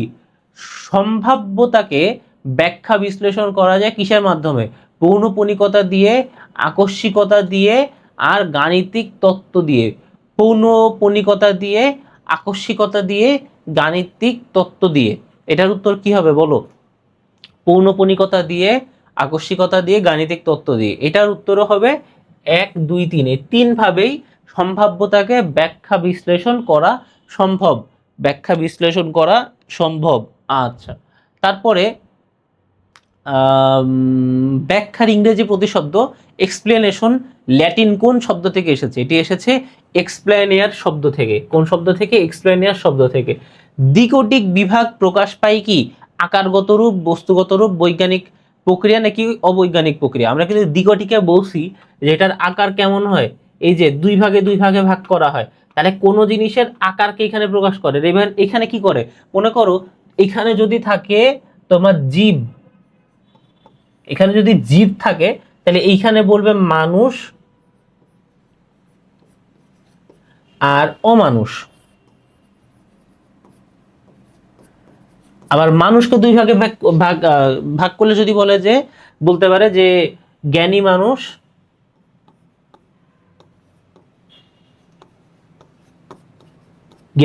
এবং অজ্ঞানী মানুষ। তাহলে প্যাটার্ন বুঝলা যে প্রত্যেকটা জিনিসকে দুই ভাগে ভাগ করতেছে, দুই ভাগে ভাগ করে চলতেছে। আবার এইখানে আইদার এইটা নিয়ে যাবে বা এটা নিয়ে যাবে, মোস্ট লাইকলি, বা বলতে গেলে সব কেসে জ্ঞানী মানুষকে নিয়ে যাবে। আর আরেকটা যেটা, সেটা দেখো যে প্রত্যেকটাতে একটা অ লাগানো থাকে, তাই না? প্রত্যেকটাতে একটা অ লাগানো থাকে। তাহলে এইটা হলো তোমার দ্বিকটিক বিভাগের ক্যারেক্টারিস্টিক্স। তাহলে এখানে কোনটা প্রকাশ পায়? প্রকাশ পায় হলো আকারগত রূপ। তাহলে এর মাধ্যমেই কিন্তু আমাদের গুরুত্বপূর্ণ 30টি এমসিকিউ দেখলাম, যেটা এবার বিভিন্ন তোমার শীর্ষস্থানীয় কলেজে এসেছে। এবার আমরা এমসিকিউ গুলো দেখব, সরি, এবার আমরা সিকিউ দেখব, যেটা এবছর বিভিন্ন শীর্ষস্থানীয় কলেজগুলোতে এসেছে, সেগুলো সিকিউ দেখব এবং সেগুলোর সলিউশনও আমরা দেখব। তো চলো এবার এক এক করে আমরা সৃজনশীল প্রশ্নগুলো দেখি। একদম প্রথমে আমরা যে প্রশ্নটা দেখব সেটা হলো নটরডেম কলেজের প্রশ্ন, প্রথম অধ্যায়। এখানে 3টা সিনারিও বা 3টা দৃশ্যকল্প দেওয়া আছে। প্রথমে দৃশ্যকল্প 1, বিজ্ঞান হলো প্রপঞ্চের গুরুতত্ত্বের নির্মম অনাবৃত্তি। তাহলে আমরা এখানেই বুঝতে পারতেছি যে এখানে কি যে সংজ্ঞাটা দিছে, যে যৌক্তিক সংজ্ঞাটা দিছে, এটা কিন্তু আসলে ভাবে যৌক্তিক হয় না। তার কারণ কি? এখানে এক ধরনের অনুপপত্তি বা ফ্যালাসি দেখা দিচ্ছে। আর ফ্যালাসি কি? এখানে খুবই জটিল শব্দের ব্যবহার করা হয়েছে, এটা হলো সেই ধরনের ফ্যালাসি। তারপরে সাহিত্য হলো কল্পনার পালক, তাই এখানে কি? এখানে হচ্ছে রূপক শব্দের ব্যবহার করা হয়েছে, তাহলে এটা ওই রিলেটেড ফ্যালাসি। 3 নম্বরে লেবু হয় লেবুত্ব গুণসম্পন্ন ফল, আর এটা কি? সে ঘুরে ফিরে এক কথা বলছে, তাহলে এখানে চক্র দেখা দিচ্ছে যে ঘুরে ফিরে এক কথা বলছে, চক্র হইছে। তাহলে আমরা এক এক করে দেখি যে যৌক্তিক সংজ্ঞা কাকে বলে। যৌক্তিক সংজ্ঞা কাকে বলে? এই অধ্যায়ের সব থেকে গুরুত্বপূর্ণ যেই জ্ঞানমূলক প্রশ্ন বা সংজ্ঞা, সেটা হলো কোনো একটি পদের পূর্ণ জাতার্থ প্রকাশের মাধ্যমে পদটিকে সহজ, সরল এবং বোধগম্য প্রকাশ করাকে যৌক্তিক সংজ্ঞা বলে। তাহলে দেখো যৌক্তিক সংজ্ঞার কিন্তু মূলত কয়টা আছে? 2টা তোমার বৈশিষ্ট্য আছে।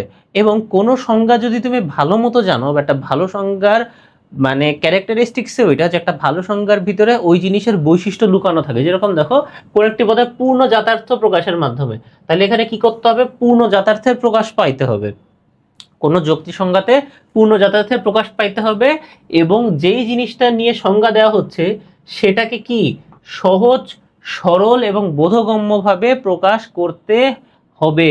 আচ্ছা, সব পদের সংজ্ঞা দেওয়া যায় না কেন? আমরা দেখো, আমরা যখন এমসিকিউ সলভ করতেছিলাম তখন কিন্তু আমরা সূর্য, বা তখন আমরা হলো গিয়ে আকাশ, বা আমরা হলো গিয়ে দুঃখ, কষ্ট, বেদনা, এই জিনিসগুলোর কিন্তু আমরা সংজ্ঞা দিতে পারিনি। কেন পারিনি আমরা এখানে দেখব। পদের আসন্নতম জাতি ও বিভেদক লক্ষণ না থাকার কারণে সব পদের সংজ্ঞা দেওয়া যায় না। যেরকম আসন্নতম জাতি কি? আমরা সূর্যের আগে কোনটা? যেটা যে সূর্য কোন জায়গা থেকে আসতেছে, সূর্যপথটা কোন জায়গা থেকে আসতেছে, আসন্নতম জাতি, এইটা আমরা জানি না। আবার কোন গুণের কারণে সূর্যকে আমরা অন্য জিনিসগুলা থেকে আলাদা করতে পারবো আমরা সেটাও জানি না। তাহলে আমাদের কোনো জিনিসের সংজ্ঞা দিতে হলে আমাদের কি কি জানা লাগবে বলো তো? আমাদের কি কি জানতে হবে? আমাদের আসন্নতম জাতি সম্পর্কে জানতে হবে, বিভেদক লক্ষণ সম্পর্কে জানতে হবে। যুক্তির সংজ্ঞার জন্য পদের জাতার্থ হিসাবে আসন্নতম জাতি বিভেদক লক্ষণ থাকা আবশ্যক, কিন্তু পরম জাতি, বিশিষ্ট নামবাচক পদ, তারপরে কি মৌলিক গুণবাচক পদের কোনো আসন্নতম জাতি বা বিভেদক লক্ষণ থাকে না। তাহলে এখানে আমরা কি কি দেখলাম? কোনগুলোর যৌক্তিক সংজ্ঞা হয় না? পরম জাতির হয় না, বিশিষ্ট নামবাচক পদের হয় না, তারপরে কি মৌলিক কোনো গুণবাচক পদের হয় না, মৌলিক কোনো গুণবাচক পদের কি সংজ্ঞা হয় না, মৌলিক কোনো গুণবাচক পদের সংজ্ঞা হয় না। ফলে এসব পদের পূর্ণ যথার্থ প্রকাশ করা সম্ভব হয় না, এ কারণে সব পদের সংজ্ঞা দেওয়া যায় না।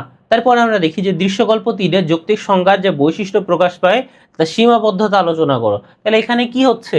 এখানে চক্রক বিভাগ অনুপপত্তি হয়েছে, তাই না? ঘুরে ফিরে এক কথা বলতেছে। তাহলে এখানে দেখো একই কথা বলছে যে দেখো চক্রক সংজ্ঞা অনুপপত্তি প্রকাশ পেয়েছে। তুমি যদি সঠিকভাবে হলে লিখে আসতে পারো যে এইখানে আসলে কোন জিনিসটা বলা হয়েছে, এক লাইনে যদি সেটা লিখে আসতে পারো তাহলে কি হবে?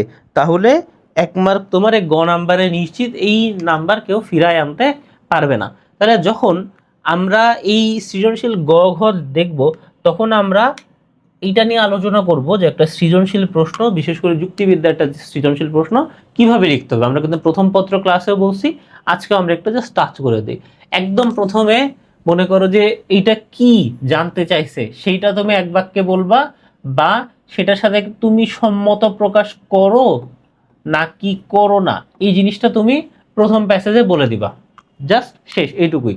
আবার এরকম করবা না যে হ্যাঁ শুধুমাত্র হ্যাঁ লিখে দিলা, বা না লিখে দিলা, বা এই ক্ষেত্রে চক্র সংজ্ঞা অনুপপত্তি কেমন এইটুকু লিখে দিলা না, পূর্ণাঙ্গ একটা বাক্য কিন্তু তোমার লিখতে হবে।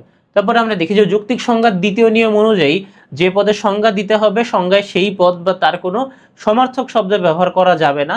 এই নিয়ম লঙ্ঘন করলে সংজ্ঞাটি ত্রুটিপূর্ণ হয় এবং চক্রক সংজ্ঞাজনিত অনুপপত্তি ঘটে। তাহলে দেখো এখানে যেটা সেটা কিন্তু সংজ্ঞা দিয়ে দিছে এবং পরে কি ক্যারেক্টারিস্টিক্স বা বৈশিষ্ট্য দেওয়া আছে। তাহলে দ্বিতীয় যে প্যাসেজটা আমার কি করতে হবে, আমার যে জিনিসটা জানতে চাইছে বা যেটা আমি সম্মতি প্রকাশ করছি হ্যাঁ বা না এর মাধ্যমে, সেটার আমার কি করতে হবে?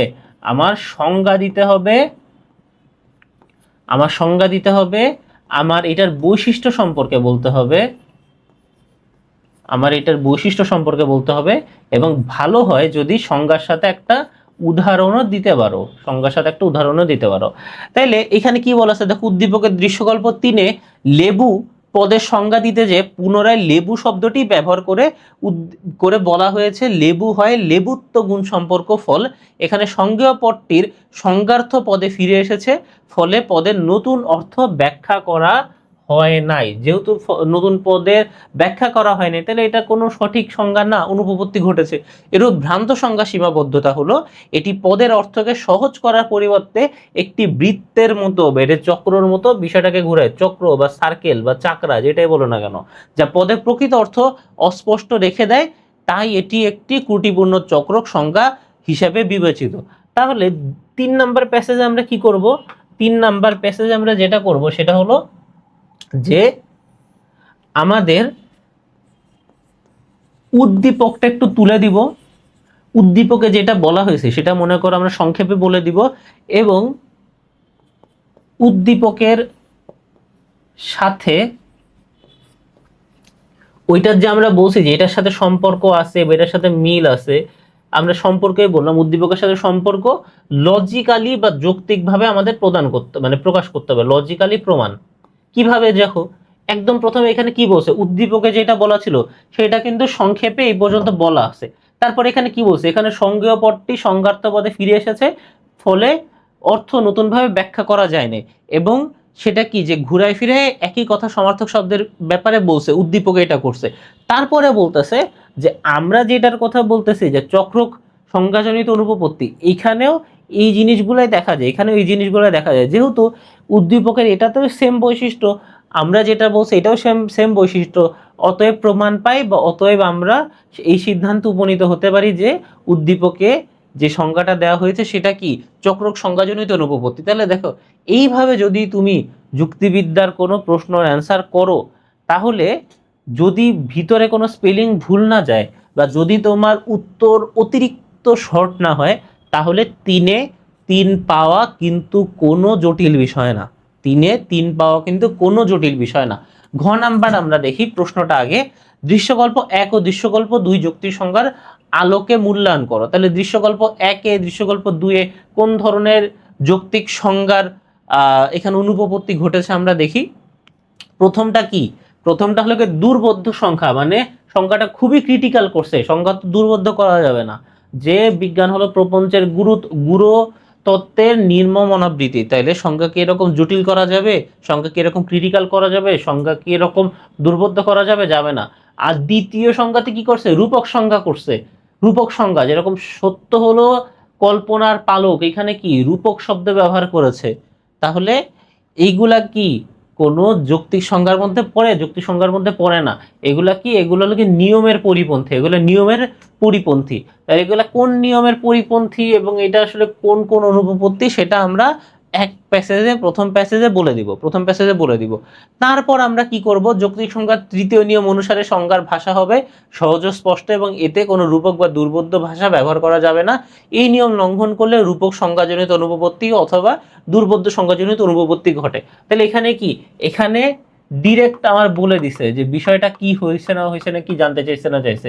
এখানে কি করছে? এখানে দেখো সেই বিষয়ের সংজ্ঞা দিছে যে আমরা যে বলছি যে এইটা হলো গিয়ে তোমার দুর্বোধ্য সংজ্ঞা বা রূপক সংজ্ঞা, তাহলে এইটা কি তোমার এই তোমার রূপক সংজ্ঞা বিষয়টাই বা কি, দুর্বোধ্য সংজ্ঞা বিষয়টাই বা কি, এটা আমাদের দ্বিতীয় প্যাসেজে বলা আছে। এবং এটার সাথে কি দেওয়া আছে? এটার সাথে বৈশিষ্ট্য দেওয়া আছে। এটার সাথে বৈশিষ্ট্য দেওয়া আছে। এটার সাথে বৈশিষ্ট্য দেওয়া আছে। তারপরে এই যে দেখো আমরা যেই গ নাম্বার সৃজনশীলে যা করছি এখানে একই জিনিস। এখানে কি করছে? উদ্দীপক তুলে দিছে। আবার ডিরেক্ট উদ্দীপক কিন্তু তুলে দেয় নাই, তাহলে তোমরা ডিরেক্ট উদ্দীপক তুলে দিবা না। তারপরে কি করছে? উদ্দীপকের সাথে সম্পর্ক লজিক্যালি প্রমাণ করছে, যে দেখাইছে যে এইখানে যে আমরা একে বলছি যে এখানে রূপক শব্দ ব্যবহার করছে বা জটিল শব্দ ব্যবহার করছে, দুর্বোধ্য শব্দ ব্যবহার করছে, সেটা কিভাবে আমরা প্রমাণ করতে হবে। তাহলে উদ্দীপকের সাথে সম্পর্ক লজিক্যালি প্রমাণ। আর লাস্টে একটা কনক্লুডিং সেন্টেন্স যেটা পুরো সৃজনশীলকে বা পুরো যে ঘ নাম্বারটাকে একটা সামারি করবে। কিভাবে? আলোচনা শেষে বলা যায় দৃশ্যকল্প 1 ও 2 উভয়ই যৌক্তিক সংজ্ঞার মানদণ্ডে ত্রুটিপূর্ণ এবং আদর্শ সংজ্ঞার পরিপন্থী। আদর্শ সংজ্ঞার পরিপন্থী। তাহলে আমরা দেখলাম যে ক খ গ ঘ আমরা কিভাবে অ্যান্সার করব। ক খ গ ঘ আমরা কিভাবে অ্যান্সার করব। ক যেটা সেটা আমরা জাস্ট ডিরেক্ট তুলে দিব। এর মানে এটা না যে আমরা হলো কোনো ওয়ার্ড ব্যবহার করব না। এর মানে এটা না যে আমরা হলো ডিরেক্ট বলবো যে কি জানতে চাইছে বা হলো এটা কি কোন ধরনের অনুপপত্তি, এখানে কোন ধরনের সংজ্ঞা দেখা দিছে, আমরা যে সেই সংজ্ঞার নাম বলে দিব এরকম না। আমাদের পূর্ণাঙ্গ একটা কি বাক্য ব্যবহার করতে হবে। আমাদের পূর্ণাঙ্গ একটা বাক্য ব্যবহার করতে হবে। তারপরে খ নাম্বারে কি? খ নাম্বারে প্রথমে যেটা জানতে চাইছে সেটার বিষয় কি ডিরেক্ট তথ্য দিতে হবে। তারপর কি করতে হবে? সেটা হলো আমরা সংজ্ঞা দিব এবং বৈশিষ্ট্য সম্পর্কে বলবো। তাহলে আমাদের এখানে 2 মার্ক কি শিওর আমরা পেতে যাচ্ছি ইনশাল্লাহ। তারপরে যেটা গ নাম্বারে আমরা কিভাবে উত্তর করব? গ নাম্বারে আমরা প্রথমে ডিরেক্ট বলবো যে এইটা যে বিষয়টা জানতে চাইছে ওই বিষয়টা আসলে কি, বা এইটা কি সম্মতি প্রকাশ করছে নাকি সম্মতি প্রকাশ করে নাই সেটা। দ্বিতীয় প্যাসেজে আমরা কি করব? যে জিনিসটা জানতে চাইছে সেটার আমরা সংজ্ঞা দিব, বৈশিষ্ট্য দিব এবং উদাহরণ দেওয়ারও চেষ্টা করব। দ্বিতীয় প্যাসেজ আমাদের শেষ। 3 নাম্বার প্যাসেজে আমরা কি করব? 3 নাম্বার প্যাসেজে আমরা উদ্দীপকটাকে হালকা একটু সামারি করব। উদ্দীপকে যে জিনিসটা জানতে চাইছে বা বলা আছে সেই জিনিসটা আমরা হালকা বলবো। তারপরে আমরা এইটা লজিক্যালি প্রমাণ করার চেষ্টা করব যে উদ্দীপকে যেই বিষয়টা বলতেছে এবং আমরা যেই বিষয়টা বলতেছি এটা কিভাবে বলবো সেটা হলো আমরা এই জায়গায় যে বৈশিষ্ট্য দিছি, আমরা বলবো এই ধরনের বৈশিষ্ট্য তো আমরা উদ্দীপকেও দেখতে পারি, যেহেতু মিল আছে তাহলে এটা কি দুইটা একই জিনিস। তাহলে এভাবে আমরা গ এর উত্তর শেষ করতে পারি। ঘ এর উত্তর কি? ঘ এর উত্তরও সেম জিনিস। প্রথমে আমরা ডিরেক্ট বলবো, তারপর আমরা সংজ্ঞা বৈশিষ্ট্য উদাহরণ দিব, তারপর আমরা উদ্দীপক একটু তুলে দিব বা হলো একটু সামারি করে দিব, তারপর কি করব এর সাথে হলো তোমার এই যে কি বলে, এর সাথে উদ্দীপকের সাথে আমরা যেই বিষয়টা নিয়ে আলোচনা করছি সেটা লজিক্যালি আমরা প্রমাণ করব, এবং লাস্টের প্যাসেজে, ঘ নাম্বারের লাস্টের প্যাসেজে আমরা পুরো এই ঘ নাম্বার সৃজনশীলের যা যা হলো এতক্ষণ পর্যন্ত সেটার একটা আমরা কি নোট বা সেটার একটা আমরা সামারি প্রদান করে আমাদের প্রথম সৃজনশীল কিন্তু আমরা শেষ করে ফেলতে পারবো। এভাবেই যুক্তিবিদ্যার যতগুলো সিকিউ আছে সেগুলোর কিন্তু আমরা অ্যান্সার করতে পারি। প্রথম সিকিউটা আমরা জাস্ট দেখাই দিলাম যে কিভাবে কিভাবে অ্যান্সার করতে হবে, পরেরগুলো আর ওইভাবে দেখানো হবে না, তবে ঠিক একইভাবে তোমরা উত্তর করলে আশা করি 10-এর মধ্যে 10 বা 9 তোমরা পেয়ে যাবে ইনশাআল্লাহ। তারপরে সৃজনশীলটা দেখি, যে সেটা হলো ঢাকা রেসিডেন্সিয়াল মডেল কলেজের দৃশ্যকল্প 1। ফারহান তার হাতের বইটিকে প্রথমে পৃষ্ঠা, অধ্যায় ইত্যাদিতে ভাগ করলো, পরে এটি রং এর ভিত্তিতে ভাগ করলো। দৃশ্যকল্প 2, শফিক মানুষকে শিক্ষিত অশিক্ষিত শ্রেণীতে ভাগ করে। তাহলে এটা কিন্তু আমরা মোটামুটি আন্দাজ পেয়ে গেলাম যে কোনখানে কোন কোন ধরনের ভাগে ভাগ করা হয়েছে। আচ্ছা, যৌক্তিক বিভাগকে ইংরেজিতে কি বলে? তোমাদের কিন্তু বলি যে যেই পড়ো না কেন, যেই সাবজেক্টই পড়ো না কেন, ইংরেজি প্রতিশব্দগুলো কিন্তু পড়তে হবে, কারণ অনেক সময় সৃজনশীল এরকম ইংরেজি প্রতিশব্দ বা এমসিকিউ ইংরেজি প্রতিশব্দ বা ওই শব্দগুলো কোন ভাষা থেকে এসেছে, যেই ভাষায় এসেছে ওইটা কোন ভাষায়, জিনিসগুলো প্রশ্ন আসে। যৌক্তিক বিভাগকে ইংরেজিতে কি বলে?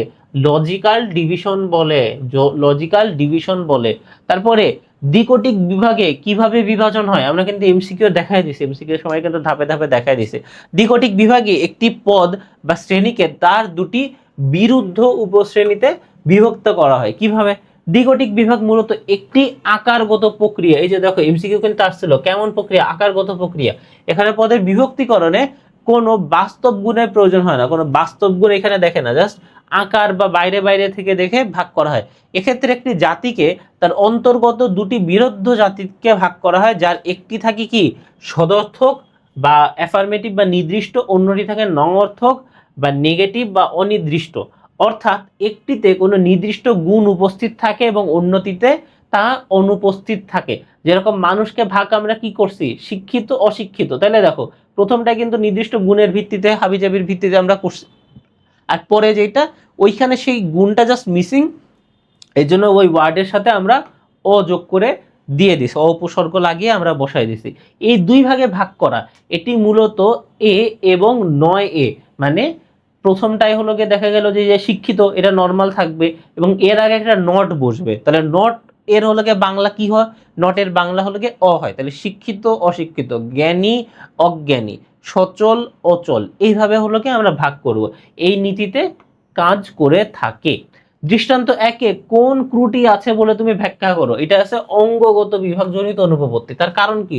আমরা দেখতেছি ফারহান যেটা করছে, বইকে প্রথমে পৃষ্ঠা, অধ্যায় ইত্যাদি ভাগে ভাগ করছে, তারপরে রঙের ভিত্তিতে ভাগ করছে। কিসের ভিত্তিতে ভাগ করছে?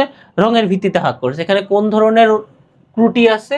এখানে আছে অঙ্গগত বিভাগ অনুপপত্তি। যৌক্তিক বিভাগে সর্বদা মানসিক প্রক্রিয়া, যৌক্তিক বিভাগ সর্বদা কি প্রক্রিয়া? কোন ধরনের প্রক্রিয়া? মানসিক প্রক্রিয়া। এটাও কিন্তু একটা জ্ঞানমূলক বা এমসিকিউ প্রশ্ন, জ্ঞানমূলক প্রক্রিয়া, এবং এটি জাতি বা উপজাতির ক্ষেত্রে প্রযোজ্য। তাহলে কোন কোন ক্ষেত্রে প্রযোজ্য? জাতি এবং উপজাতির ক্ষেত্রে প্রযোজ্য। তাই যৌক্তিক বিভাগের নিয়ম হলো একটি জাতিকে তার অন্তর্গত উপজাতিতে ভাগ করা। তাহলে একটা জাতি বা একটা বিষয়কে যত ভাগে ভাগ করা যাবে তত ভাগে আমরা ভাগ করব। উপজাতিতে ভাগ করা, তার একটা জাতিকে কিসে ভাগ করা? অন্তর্গত উপজাতিতে ভাগ করা, কিন্তু কোনো বস্তুকে তার বিভিন্ন অংশে ভাগ করা নাই। তাইলে উপজাতিতে আমরা ভাগ করব, কিন্তু কোন জাতির যে বিভিন্ন কি আছে, বিভিন্ন অংশ, ওই অংশে আমরা ভাগ করব না।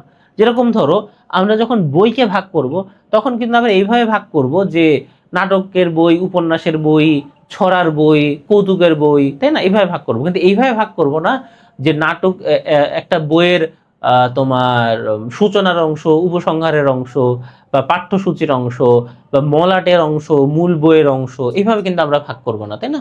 যখন কোনো বস্তুকে তার গুণ বা জাতির ভিত্তিতে ভাগ না করে কোনো বিভিন্ন অঙ্গ বা অংশ হিসাবে ভাগ করা হয় তখন তাকে কোন বিভাগ অনুপপত্তি বলে? অঙ্গগত বিভাগ অনুপপত্তি বলে। এটি যৌক্তিক বিভাগের প্রথম নিয়মকে লঙ্ঘন করে। তাহলে দেখো আমরা কিন্তু সেই একইভাবেই আগাচ্ছি, আগে ডিরেক্ট অ্যান্সার, তারপরে যে আমাদের অঙ্গগত বিভাগ অনুপপত্তি ঘটছে, তাহলে এখানে অঙ্গগত বিভাগ অনুপপত্তি কি, এটার ডেফিনেশন কি, এটার হলো গিয়ে ক্যারেক্টারিস্টিক্স কি বা বৈশিষ্ট্য কি, এটার এক্সাম্পল কি, এই বিষয়গুলো কিন্তু এখানে আনা আছে। তারপরে লাস্টের প্যাসেজে কি বলছে, উদ্দীপকের বিষয়টা হালকা করে তুলে দিছে। তারপর এইটা কেন অঙ্গগত বিভাগ অনুপপত্তি সেটা একটা সেই মিলের মাধ্যমে, কয়েকটা সিমিলারিটিসের মাধ্যমে দেখা হয়েছে। দেখো এই যে এইটা, এই জাস্ট একটা লাইন কি উদ্দীপকের লাইনকে বা উদ্দীপকে যে জিনিসটা ঘটছে সেটা তুলে দিছে। তারপর দেখো কিভাবে প্রমাণ করছে, এখানে বই একটি অখণ্ড বস্তু এবং পৃষ্ঠা ও অধ্যায় তার অংশ মাত্র, কোনো উপজাতি নয়। তাহলে এই জিনিসটা কিন্তু আমরা এখানে আলোচনা করছি।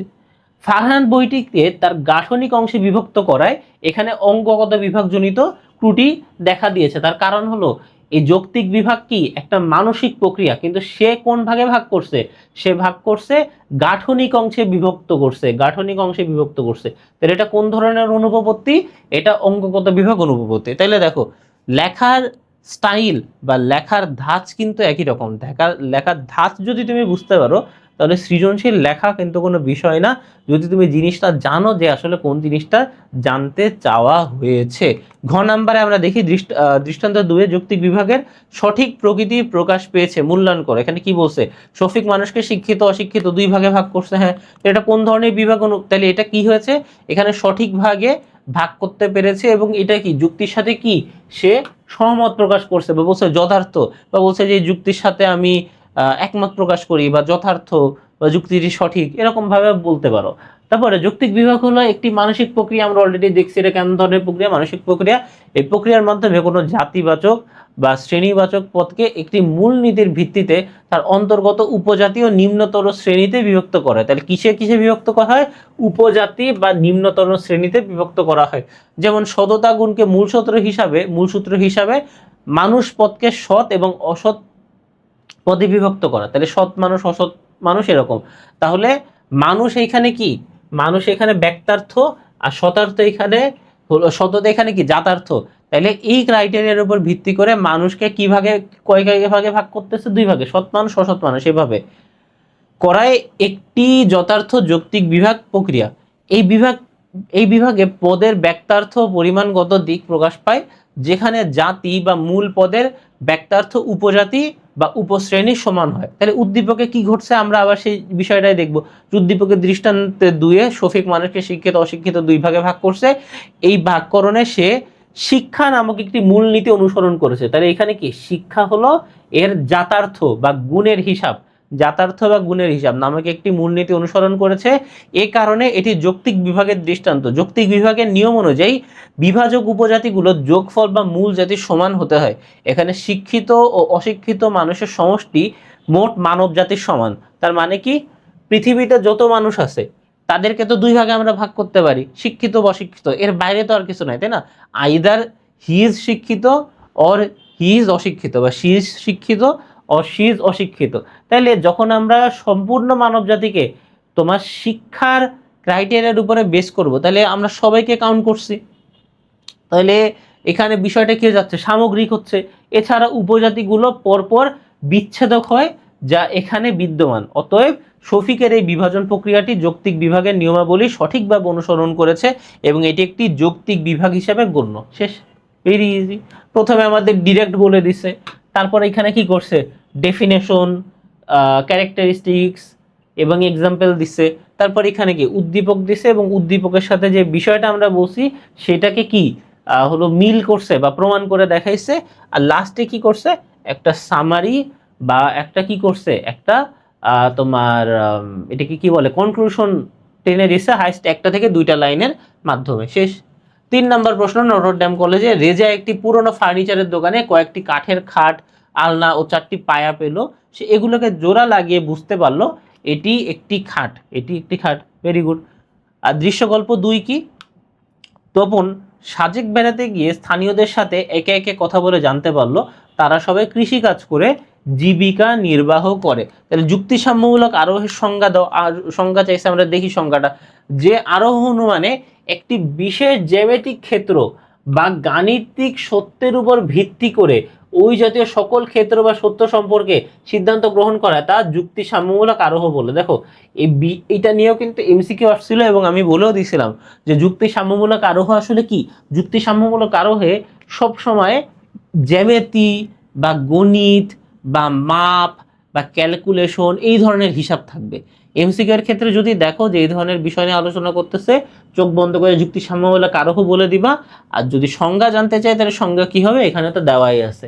খ নাম্বারে কি বলা, যুক্তি সাম্যমূলক আরোহ আর যুক্তি সাম্যমূলক আরোহে আরোহমূলক লম্ফ উপস্থিতি নেই কেন, আরোহমূলক লম্ফ উপস্থিতি নেই কেন, তার মানে কি সে হলো পর্যাপ্ত যে স্টেপগুলো আছে, পর্যাপ্ত যে ধাপগুলো আছে সেই ধাপ সে ফলো করেছে। দেখি, অপ্রকৃত আরোহ হওয়ার কারণে যুক্তি সাম্যমূলক আরোহে আরোহমূলক লম্ফ উপস্থিত থাকে, আরোহমূলক লম্ফ উপস্থিত থাকে। তাহলে এখানে কি উপস্থিত নেই কেন, তাইলে এখানে বসে আছে। আচ্ছা দেখি, তাইলে যুক্তি সাম্যমূলক আরোহে একটি নির্দিষ্ট দৃষ্টান্তের সত্যতা প্রমাণ করার পর সমজাতীয় অন্য দৃষ্টান্তের ক্ষেত্রেও সে একই যুক্তি প্রয়োগ করা হয়।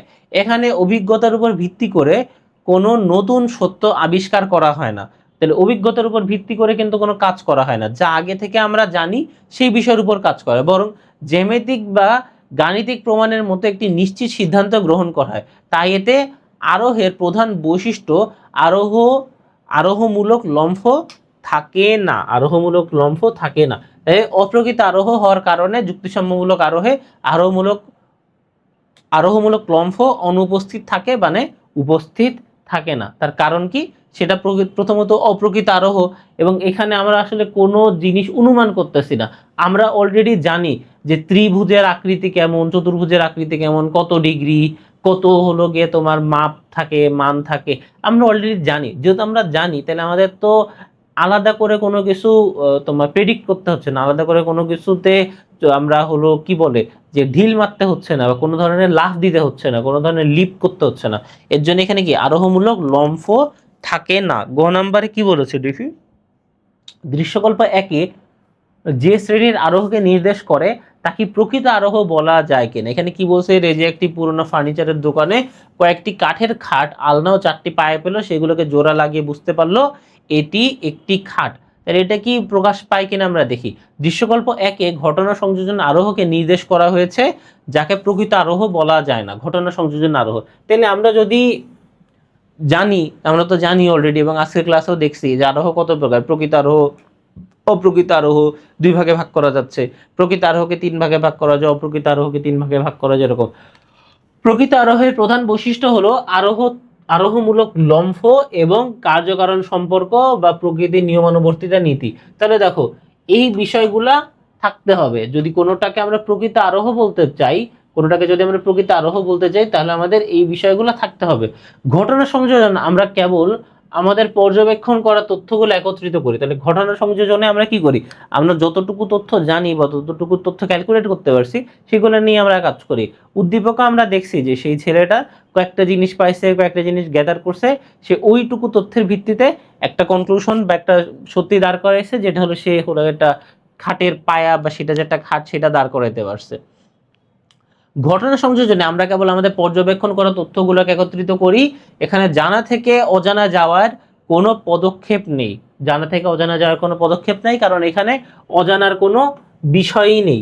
তাই যুক্তিবিদ মিলের মতে ঘটনা সংযোজন আরোহের একটি প্রক্রিয়া হলেও এটি কি আসলে অপ্রকৃত আরোহ। তারপর উদ্দীপকে কি হয়েছে সেটা বলা আছে, যে উদ্দীপকে বর্ণিত ঘটনায় রেজা পুরনো ফার্নিচারের দোকানে খাট আলনো পায়া দেখে সেগুলোকে মনে মনে জোড়া লাগিয়ে একটি খাট হিসাবে শনাক্ত করেছে।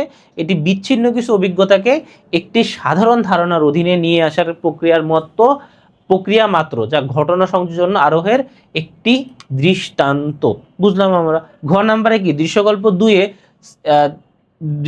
দুয়ে যে শ্রেণীর আরোহকে নির্দেশ করে তার বৈশিষ্ট্য ও গুরুত্ব বিশ্লেষণ করে। তাহলে এখানে কি কোন ধরনের আরোহ, তপন সাজেক বেড়াতে গিয়ে স্থানীয়দের সাথে একে একে কথা বলে জানতে পারলো সবাই কৃষি কাজ করে জীবিকা নির্বাহ করে। এটা কোন ধরনের আরোহকে নির্দেশ করে, তার বৈশিষ্ট্য গুরুত্ব আমরা দেখি, এটা কোন ধরনের আরোহকে নির্দেশ করে। দৃশ্যকল্প 2 পূর্ণাঙ্গ আরোহকে নির্দেশ করে, পূর্ণাঙ্গ আরোহকে নির্দেশ করে বা প্রকৃত আরোহকে নির্দেশ করে। যার প্রধান বৈশিষ্ট্য কি? প্রতিটি দৃষ্টান্ত ব্যক্তিগতভাবে পর্যবেক্ষণ করা বা ইন পারসন অবজারভেশন করা। যে আরোহে সীমিত সংখ্যক দৃষ্টান্তের প্রত্যেকটি পর্যবেক্ষণ করে সিদ্ধান্ত প্রতিষ্ঠা করা হয়, মানে অল্প কিছু বা সীমিত সংখ্যক দৃষ্টান্ত একজন হলো গিয়ে অবজার্ভ করে যখন কোনো ফাইনাল সিদ্ধান্ত প্রকাশ করে তা কি পূর্ণাঙ্গ আরোহ বলে। উদ্দীপকের তপন সাজে গিয়ে স্থানীয়দের প্রত্যেকের সাথে কথা বলে নিশ্চিত করেছে তারা সবাই কৃষিকাজ করে। তাহলে তাহলে এখানে কি হলো, সে কোনো ইন্ডিভিজুয়ালকে বাদ দেয় না এবং সবার সাথে কথা বলছে এবং সবার সাথে কথা বলে সেটা পূর্ণাঙ্গ আরোহ তৈরি করতে পারছে। এবং আরোহ আমরা কি জানি যে বিশেষ থেকে সার্বিক, তাহলে সে একজনের তথ্য নিছে, দুইজনের তথ্য নিছে, 3 4 5 6 7 8 8 9 10 জন এরকম করে সে কি একটা সার্বিক তথ্য দিতে পারছে যে তোমার ওইখানে স্থানীয় যারা আছে সবাই কৃষিকাজ করে, আর সাজেকের স্থানীয়রা সবাই কৃষিকাজ করে। তাহলে এখানে কি সে আরোহ পদ্ধতি ইউজ করছে। এবং কোন আরোহ? পূর্ণাঙ্গ আরোহ, যেখানে সে কি করছে, সেখানে সে ব্যক্তিগত ভাবে পর্যবেক্ষণ করে একটা দৃষ্টান্ত, একটা প্রতিটি দৃষ্টান্ত ব্যক্তিগতভাবে সে অবজার্ভ করছে এবং এটার উপর ভিত্তি করে সে একটা কনক্লুশন বা সিদ্ধান্ত আসতে পারছে। তাহলে এইখানে আমরা কি করব, পূর্ণাঙ্গ আরোহের যে বৈশিষ্ট্য সেটা আমরা বলবো, সে বৈশিষ্ট্যগুলো কি কি এবং এই বৈশিষ্ট্যগুলো কেন আমাদের এই যে তোমার তোমার এই যে তপন তপন যেই অবজারভেশন করছে সেটার সাথে মিলে যায়, কিভাবে মিলে যায় সেটা আমরা দেখব। তারপর লাস্টে আমরা বলে দিব, আলোচনা শেষে তাই বলা যায় সীমিত পরিসরে সঠিক সিদ্ধান্ত নেওয়ার ক্ষেত্রে পূর্ণাঙ্গ আরোহের গুরুত্ব অপরিসীম। আচ্ছা, এবার আমরা একটু ফাস্ট আগাবো। সৃজনশীল 4, কলেজের নাম হলিক্রস ঢাকা। দৃশ্যকল্প 1, বাংলাদেশের মাটি হয় খয়েরি, আফ্রিকার মাটি হয় খয়েরি, আমেরিকার মাটি হয় খয়েরি, ভারতের মাটি হয় খয়েরি, অতএব পৃথিবীর সব মাটি হয় খয়েরি। আর দৃশ্যকল্প 2, আমি এ পর্যন্ত যত সঙ্গীত শিল্পী দেখেছি তাদের সবার চুল লম্বা, তাই বলা যায় সব সঙ্গীত শিল্পীর চুল হয় লম্বা। আরোহ কাকে বলে? যে অনুমানে বিশেষ বিশেষ দৃষ্টান্তের অভিজ্ঞতার ভিত্তিতে, এই যে মাত্রই আমরা যেটা দেখলাম, বিশেষ বিশেষ দৃষ্টান্তের অভিজ্ঞতার ভিত্তিতে একটি সার্বিক সিদ্ধান্ত অনুমিত হয় তাকে আরোহ বলে। আর এর একদম অপোজিটটা কি? অবরোহ। আচ্ছা, যুক্তিসাম্যমূলক আরোহে জানা থেকে অজানায় সিদ্ধান্ত নেয় বলতে কি বোঝায়? যুক্তিসাম্যমূলক আরোহে জানা থেকে অজানায় সিদ্ধান্ত নেয়। যুক্তিসাম্যমূলক আরোহ অপ্রকৃত আরোহের অন্তর্ভুক্ত হয়, জানা থেকে জানায় সিদ্ধান্ত নেয়। সে কি করে? জানা থেকে জানায় সে সিদ্ধান্ত নেয়। যে যুক্তির উপর নির্ভর করে কোনো সার্বিক বাক্যের অন্তর্গত একটি বিশেষ দৃষ্টান্তকে প্রকাশ করা যায়, সেই একই যুক্তি দিয়ে সমজাতীয় অন্য দৃষ্টান্তকে প্রকাশ করা যায়। এরূপ যুক্তি প্রক্রিয়াকে যুক্তিসাম্যমূলক আরোহ বলে। যুক্তিসাম্যমূলক আরোহ কি? এটা কিন্তু আমরা অলরেডি এমসিকিউ এর সময় দেখছি। এ প্রকার আরোহমূলক লম্ফ অনুপস্থিত থাকে, এবং এইটা যে জায়গায় অনুপস্থিত থাকে মনে করে নিতে হবে সেটা অপ্রকৃত আরোহ, অর্থাৎ এটি অপ্রকৃত আরোহের অন্তর্ভুক্ত। তাই জানা থেকে অজানায় গমনের কোনো সুযোগ থাকে না। তার কারণ কি? এখানে আমরা মূলত জানা নিয়েই কাজ করতেছি, তাহলে অজানা নিয়ে কাজ করতেছি না। অজানা নিয়ে যদি কাজ না করি তাহলে অজানা নিয়ে আমরা কোনো ধরনের সিদ্ধান্তে আসতে পারবোই বা কিভাবে? গ নাম্বারে, দৃশ্যকল্প 2 কোন অনুপপত্তি ঘটেছে? সে কি দেখছে? যে সে যত সঙ্গীত শিল্পী দেখছে সবার চুল লম্বা, তাই সব সঙ্গীত শিল্পীরই চুল লম্বা। কিন্তু সে মনে করো 8 10 15 20 মনে করো 1000 জন সঙ্গীত শিল্পীর সে চুল দেখছে লম্বা, কিন্তু পৃথিবীতে বাংলাদেশে কি মাত্র 1000 জন সঙ্গীত শিল্পী আছে?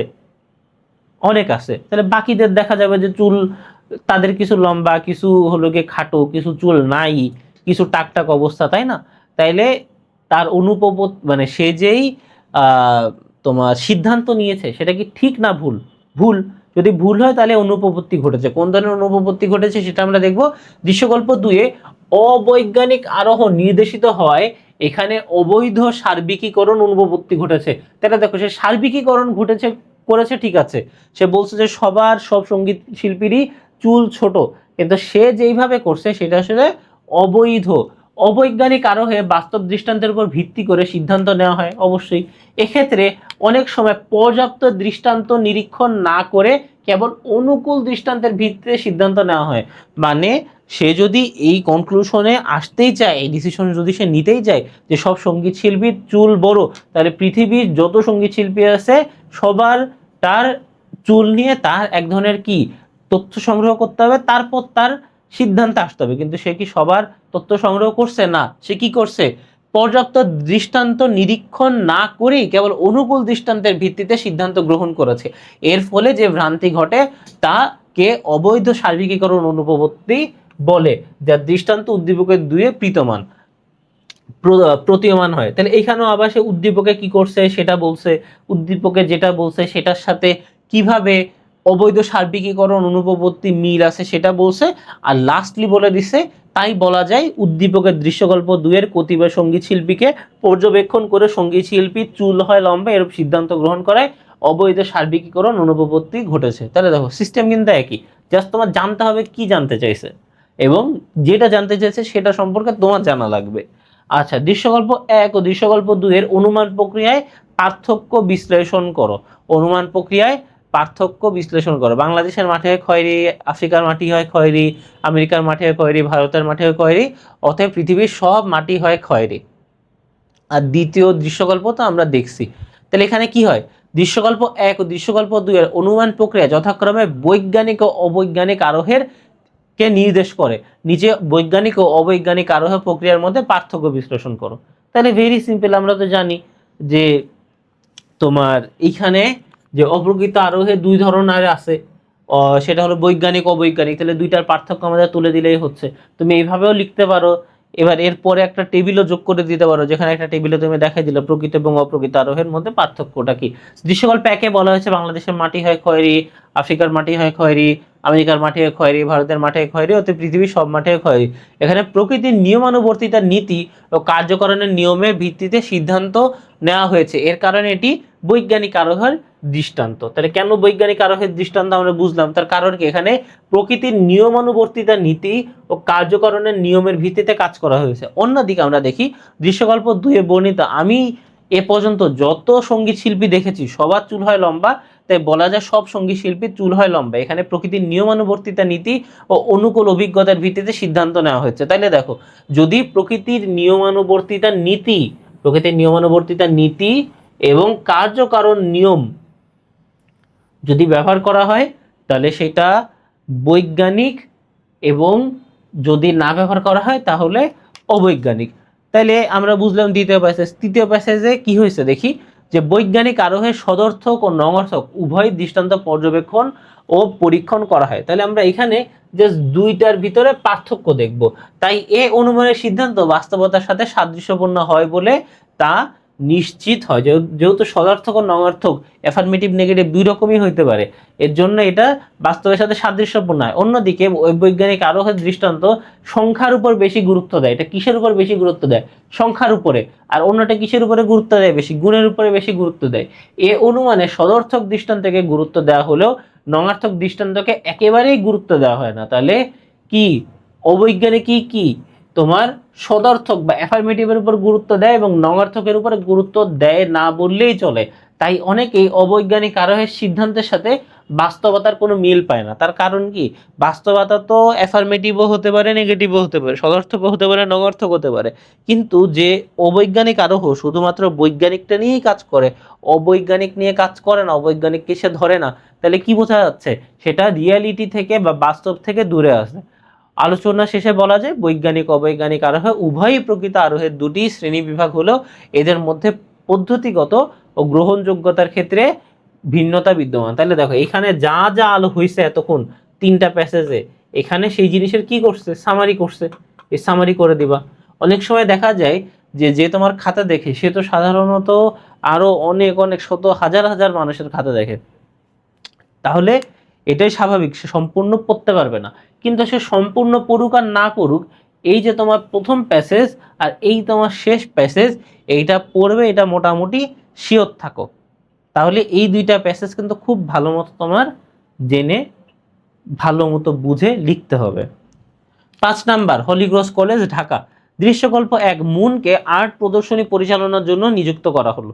পরবর্তীতে দেখা গেল যে সেটি ছাড়া সে আর্টের বিচার করা, বাছাই করা, নির্দিষ্ট আর্টিস্টদের কাজ সংগ্রহ করা, উত্তরীয়র ডিজাইন করা, প্রিন্ট করা সব তার দ্বারা সম্ভব হয়েছে। আর দৃশ্যকল্প 2 আমরা কি দেখতেছি, চামেলি তার বান্ধবী শিউলিকে বলল বাংলাদেশে অনেক গরম পড়ছে, তুমি যখন বেড়াতে আসবে তখন গরম কাপড় বেশি আনবে, তাই গরম লাগবে না। সে আরো বলল গ্রামের জঙ্গলে রাক্ষস আছে, তাই সাবধানে থাকতে হবে, না হলে তোমাকে রাক্ষস কি গিলে ফেলবে, রাক্ষস তোমাকে কি করবে, গিলে ফেলবে। তাহলে বুঝলাম দুইটা দৃষ্টান্তে, দুই ধরনের দৃশ্যকল্পে দুই ধরনের কি সিনারিও আমরা দেখতেছি। প্রথমে সংকট উত্তরক দৃষ্টান্ত কি, সংকট উত্তরক দৃষ্টান্ত কি, এটা একটা সাময়িক সময় না দৃষ্টান্ত। বিশেষ কোনো ঘটনা বা দৃষ্টান্ত যদি আমাদের প্রতিদ্বন্দ্বী প্রকল্পগুলোর মধ্যকার বিরোধ বা সংকট উত্তরণে সাহায্য করে, তবে তাকে সংকট উত্তরক দৃষ্টান্ত বলে। মানে সাময়িক সময়ের জন্য তোমার একটা ডিসিশন নিতে হবে এবং তোমার কাছে অনেকগুলো ওয়ে আছে, তুমি যে কোনো একটা ওয়ে তোমার নির্বাচন করতে হবে। তাহলে তুমি চিন্তা ভাবনা করে যেই ওয়েটা বা যেই পথটা, যেই তোমার পদক্ষেপটাকে তুমি গ্রহণ করবে এবং যেটা মনে করবে যে এটার মাধ্যমে আমার সলভ বা আমাদের সলিউশন বা আমি সিদ্ধান্তের কাছে পৌঁছাতে পারবো, সেটাই কি, সেটা সংকট উত্তরক দৃষ্টান্ত। যেরকম এই যে যেটা বলতেছিলাম, মনে করো তুমি হারায় গেছো একটা জায়গায়, একটা নতুন জায়গায় যায়, এবং তুমি কোন জায়গায় যেতে যাচ্ছ, তুমি যাইতে যাচ্ছ বাস স্ট্যান্ডে। তুমি কোথায় যেতে যাচ্ছ, বাস স্ট্যান্ডে, এবং তুমি আসলে জানো না যে কোন রাস্তা দিয়ে গেলে তুমি বাস স্ট্যান্ডে পৌঁছাতে পারবা। তাইলে এর ভিতরে চিন্তা ভাবনা করে যেই রাস্তাটা তুমি বের করবা রাস্তায় বাস স্ট্যান্ডে যাওয়ার জন্য, মনে করো সেটাই সংকট উত্তরক দৃষ্টান্ত। কোন ধরনের প্রকল্প সাময়িক, কাজ চালানোর প্রকল্পকে সাময়িক প্রকল্প বলা হয়। তাহলে নামের সাথেই তো বোঝা যাচ্ছে কাজ চালানো, মানে আপাতত ব্যবহারের জন্য, আপাতত ইউজের জন্য, টেম্পোরারি ইউজের জন্য যেটা, সেটা হলো কাজ চালানোর প্রকল্প। কোনো ঘটনার ব্যাখ্যার জন্য বৈধ প্রকল্পের অভাবে আমরা কাজ চালানোর জন্য সাময়িকভাবে যে প্রকল্প গ্রহণ করি, কেন, তার কারণ হলো আমাদের বৈধ প্রকল্পের অভাব আছে। বৈধ প্রকল্পের অভাব না থাকলে তো আমরা কাজ চালানোর জন্য বা সাময়িক কিছু করতাম না। যেহেতু অভাব আছে, এর জন্য আমরা বৈধ প্রকল্পের অভাবে সাময়িকভাবে বা temporarily for a small period of time যে প্রকল্প প্রদান করি বা ইউজ করি, তাকে কাজ চালানোর প্রকল্প বা সাময়িক প্রকল্প বলা হয়। কোনো গবেষণার অনুসন্ধান কাজ চালু রাখার জন্য আমরা কাজ চালানোর প্রকল্পে সাহায্য গ্রহণ করি, তবে কোনো বৈধ প্রকল্প পাওয়ার সাথে সাথে এর প্রয়োজনীয়তা শেষ হয়ে যায়। যেহেতু কাজ চালানোর প্রকল্প, এটার যে অল্টারনেটিভ বা এটা যেই হলো যেটা আসলে আরো বেশি কার্যকরী, সেটা আমরা গবেষণার মাধ্যমে পেয়ে গেছি। তাহলে যেটা আমরা কাজ চালানোর জন্য তখন ইউজ করছি, সেটার কি তার দরকার আছে না, তখন আমরা কি হবে, এর প্রয়োজন সাথে সাথে শেষ হয়ে যায়। এই কারণে কাজ চালানোর প্রকল্পকে সাময়িক প্রকল্প বলা হয়। তাহলে দেখা গেল যে কাজ চালানোর প্রকল্প তুমি পড়ে মুখস্থ করে গেছো, কিন্তু তোমার প্রশ্ন আসলো কি নিয়ে, যে সাময়িক প্রকল্প বলা হয় কোনটিকে। তাহলে প্রশ্ন কিন্তু দুইভাবেই আসতে পারে। আচ্ছা, দৃশ্যকল্প একে প্রকল্পের কোন দিকটি নির্দেশ করে, আরোহ সমন্বয়ের দিকটি নির্দেশ করে। এখানে কি ঘটছে আমরা দেখি, মুনকে লোকে আর্ট পরিচালনার জন্য নিযুক্ত করা হলো। পরবর্তীতে দেখা গেল যে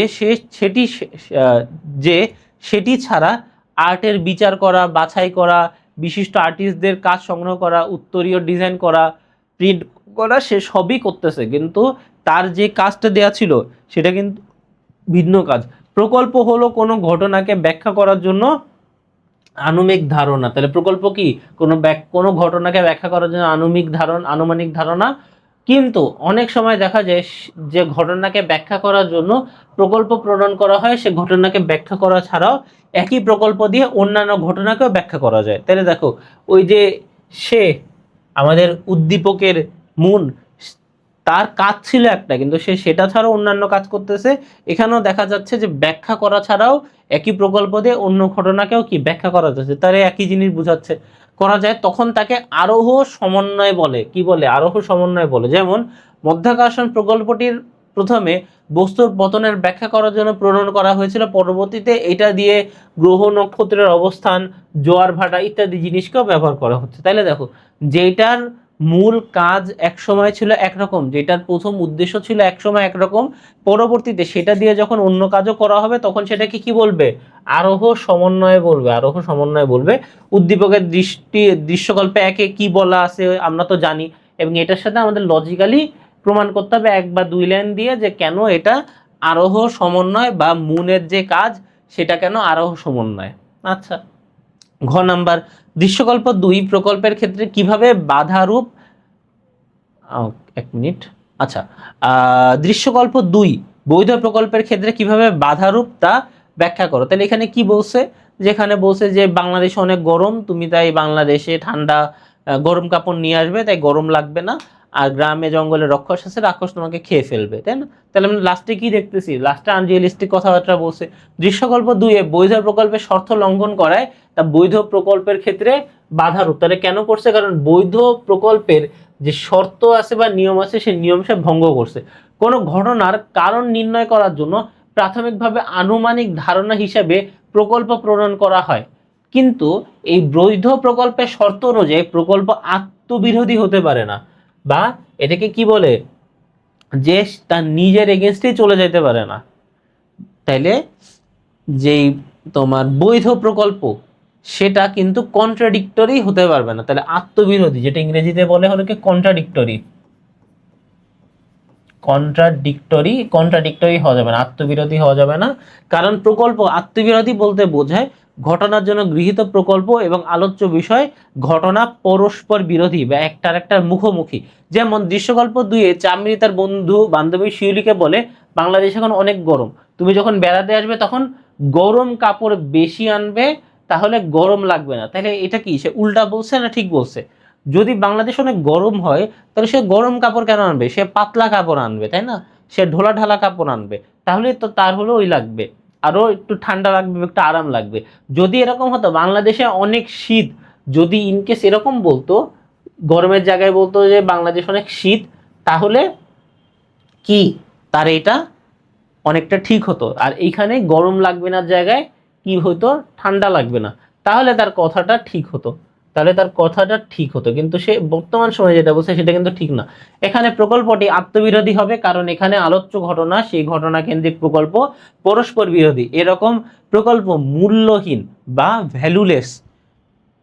তাই কোনো প্রকল্পকে বৈধ হতে হলে তার সাথে আলোচ্য ঘটনার বিরোধ থাকতে পারবে না। উদ্দীপকের দৃশ্যকল্প 2 চামেলি তার বান্ধবী শিউলিকে আরো বলল, আর তারপরে আরো কি বলছে, গ্রামে জঙ্গলে রাক্ষস আছে তাই সাবধানে থাকতে হবে, নাহলে তোমাকে গিলে ফেলবে।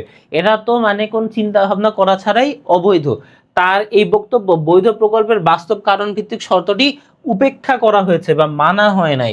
আলোচনা শেষে তাই বলা যায় দৃশ্যকল্প 2 আত্মবিরোধী ও অবাস্তব কারণ ভিত্তিক প্রকল্প গ্রহণ করার কারণে বৈধ প্রকল্পের শর্ত মানা হয় নাই, তাই দৃশ্যকল্প 2 প্রকল্পের ক্ষেত্রে বাধা রূপ। ঘ নাম্বার, ঢাকা রেসিডেন্সিয়াল কলেজের একটা প্রশ্ন, অনিন্দ বিজ্ঞানের ছাত্র শিক্ষক ক্লাসে পদার্থবিজ্ঞানের শব্দ বিষয়ে আলোচনা করার পর সবাইকে পরীক্ষাগারে বা ল্যাবে নিয়ে যায়। ভালো কথা। অনিন্দ সহপাঠীদের নিয়ে প্রথমে একটি বায়ুপূর্ণ পাত্রে ঘন্টা বাজারে সবাই শুনতে পায়, এরপর আবার পাত্রটিকে বায়ু শূন্য করে ভেতরে রাখা ঘন্টা যন্ত্রে আওয়াজ করা হলো, কিন্তু এবার কেউ কোনো শব্দ শুনতে পেল না। তার কারণ আমরা কি জানি, যে বায়ুর অনুপস্থিতিতে শব্দ পাস হয় না, কারণ ওগুলোকে বায়ুর ভিতর দিয়েই যে শব্দ যায়, শব্দের যে ভাইব্রেশন যায়, যদি বায়ু না থাকে তাহলে শব্দ যাবে না। এর জন্য মহাকাশে কি কোনো আওয়াজ পাওয়া যায় না। শিক্ষক তখন বুঝিয়ে বললেন, তাহলে প্রমাণিত হলো বায়ু না থাকলে শব্দ শোনা যায় না। কার্যকারণ নীতির অর্থ কি? কার্যকারণ নীতির অর্থ কি? কার্যকারণ নীতির অর্থ হলো প্রতিটি ঘটনারই একটি কারণ থাকে, কারণ ছাড়া কোনো কার্য হয় না। বলে না যে সবকিছুর পিছনে একটা কারণ থাকে, সবকিছুর পিছনে একটা কারণ থাকে। তো মনে করো কেউ তোমাকে বলছে যে মন খারাপ কেন, তুমি বললে যে কিছু হয়নি, বলে যে কিছু না হইলে মন খারাপ করবি কেন, তাই না? তাহলে সবকিছুর পিছনে কারণ আছে, যদি কোনো কারণ থাকে তাহলে কার্য বা কাজও আছে। আচ্ছা, অন্যয় পদ্ধতিকে কেন নিরীক্ষণের পদ্ধতি বলা হয়? অন্যয় পদ্ধতিকে নিরীক্ষণের পদ্ধতি বলা হয় তার কারণ হলো এতে গবেষণার প্রকৃতির উপরে নিয়ন্ত্রণ না রেখে কেবল প্রাকৃতিকভাবে ঘটে যাওয়া ঘটনাগুলোর পর্যবেক্ষণ করা যায় বলে অন্যয় পদ্ধতিকে নিরীক্ষণের পদ্ধতি বলে। পরীক্ষণ না, নিরীক্ষণের পদ্ধতি বলে। অন্যই পদ্ধতিতে গবেষক বিভিন্ন দৃষ্টান্তের মধ্যে কেবল একটি সাধারণ অবস্থার মিল বা অন্যয় খুঁজে বের করার চেষ্টা করেন বা সিমিলারিটিস বা একই ধরনের বিষয় খোঁজার চেষ্টা করেন, যেহেতু এখানে কৃত্রিমভাবে কোনো পরিবেশ তৈরি করার সুযোগ থাকে না এবং গবেষককে প্রকৃতির উপর নির্ভর করতে হয়। তাহলে দেখো এখানে কিন্তু আসলে ল্যাবের কোনো নেই, যেহেতু কৃত্রিমভাবে কোনো পরিবেশ ইউজ করা সম্ভব হচ্ছে না, তাহলে এখানে কোনো ল্যাবের ইউজ করা যাচ্ছে না, নির্ভর করতে হয়, তাই একে মূলত নিরীক্ষণের পদ্ধতি হিসাবে গ্রহণ করা হয়। অনিন্দর কাজটিতে কার্যকরণ সম্পর্কে নির্ণয় কোন পদ্ধতি প্রতিফলন ঘটেছে ব্যাখ্যা কর। কোনটা ঘটেছে আমরা দেখি।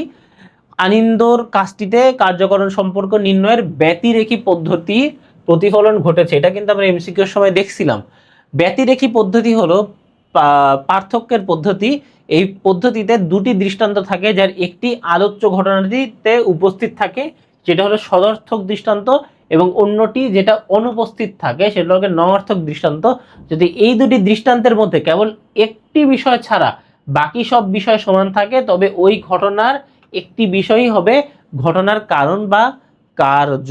ঘটনার কারণ বা কার্য। তাহলে দেখো কি করছে, প্রথম প্যাসেজে হ্যাঁ বা না বা এটা কি সেটা বলে দিয়েছে, দ্বিতীয় প্যাসেজে যেই জিনিসটার কথা আমরা প্রথম প্যাসেজে বলছি সেইটার সংজ্ঞা কি, সেটার বৈশিষ্ট্য কি, এইগুলা বলা আছে।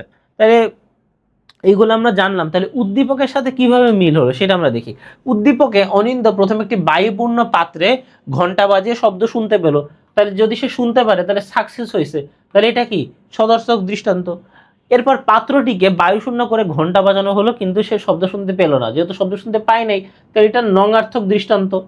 এখানে উভয় ক্ষেত্রে ঘন্টা ও আঘাত করার প্রক্রিয়া এক থাকলেও কেবল বায়ুর উপস্থিতি বা অনুপস্থিতি শব্দের পার্থক্যর কারণ। তাহলে দেখো সে ঘন্টাও বাজাইছে, প্রথমবার আওয়াজও শোনা গেছে, আবার দ্বিতীয়বার ঘন্টা বাজাইছে আবার শোনা যায় না। তার কারণ কি, প্রথমবারে মাঝখানে হাওয়াটা বা বাতাসটা ছিল, কিন্তু দ্বিতীয়বার হাওয়া বা বাতাস থাকে নাই।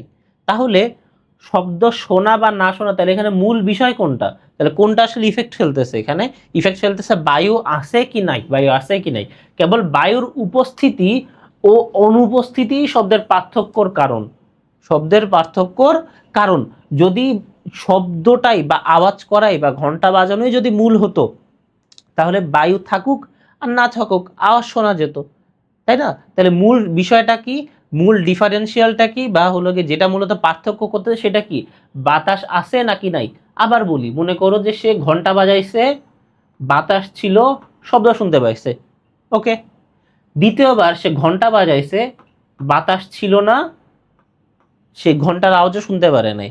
তাহলে মূল বিষয়টা কোনটা, এই যে বাতাস আছে নাকি নাই, বাতাস থাকলে শোনা যাবে, বাতাস না থাকলে শোনা যাবে না, এই হলো বিষয়। এবং তাই এটি ব্যতিরেখী পদ্ধতির প্রয়োগ, ব্যতিরেখী পদ্ধতির প্রয়োগ।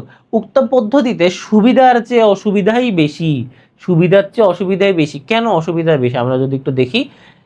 উক্ত পদ্ধতিতে ব্যতিরেখী উক্ত পদ্ধতি অর্থাৎ ব্যতিরেখী পদ্ধতিতে সুবিধার চেয়ে অসুবিধাই বেশি, এই মন্তব্যটি সঠিক নয়, বরং এটি বিজ্ঞানের অত্যন্ত শক্তিশালী একটি পদ্ধতি। তার কারণ কি, এখানে কিন্তু আমরা সাইন্টিফিক্যালি দেখে প্রমাণ করতেছি যে কোনটার কারণে কি হয়েছে না হয়েছে। আমরা কিন্তু মানে হাওয়াই ভাষা কোনো কথা বলতেছি না, তাই না।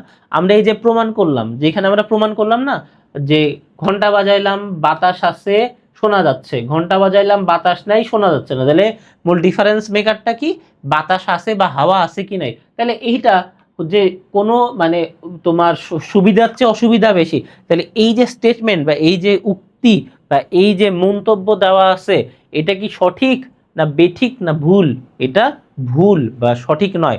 তাহলে ব্যতিরেখী পদ্ধতি কি না কি সেইটা আমরা এখানে বলবো, ব্যতিরেখী পদ্ধতি কি, এর বৈশিষ্ট্য কি।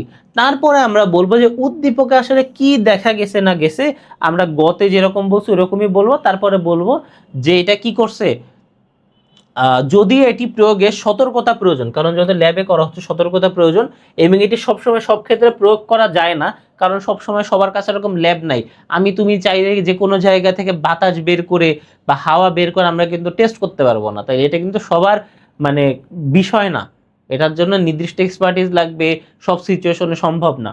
তবুও প্রাকৃতিক বিজ্ঞানে এর গুরুত্ব কি অপরিসীম। পরিশেষে বলা যায় ব্যতিরেকে পদ্ধতি কিছু ব্যবহারিক অসুবিধা থাকতে পারে, কিন্তু এর মানে এই না যে এর সুবিধার চেয়ে অসুবিধা বেশি, এরকম কোনো স্টেটমেন্ট আমরা কি বলতে পারি না।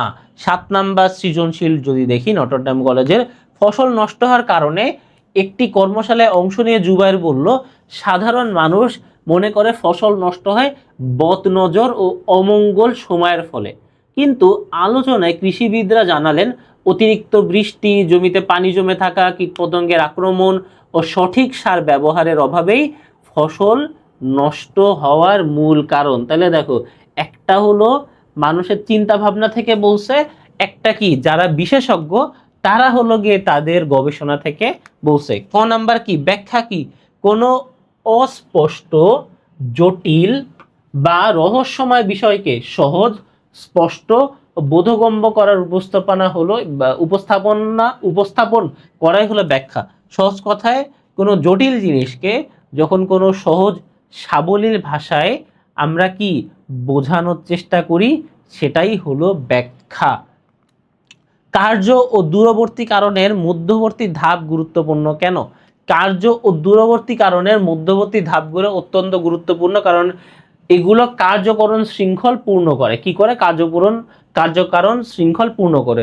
সরাসরি দূরবর্তী কারণ থেকে কার্যের ব্যাখ্যা দিলে অনেক সময় প্রকৃত রহস্য উন্মোচিত হয় না। তাহলে কখন হয় না?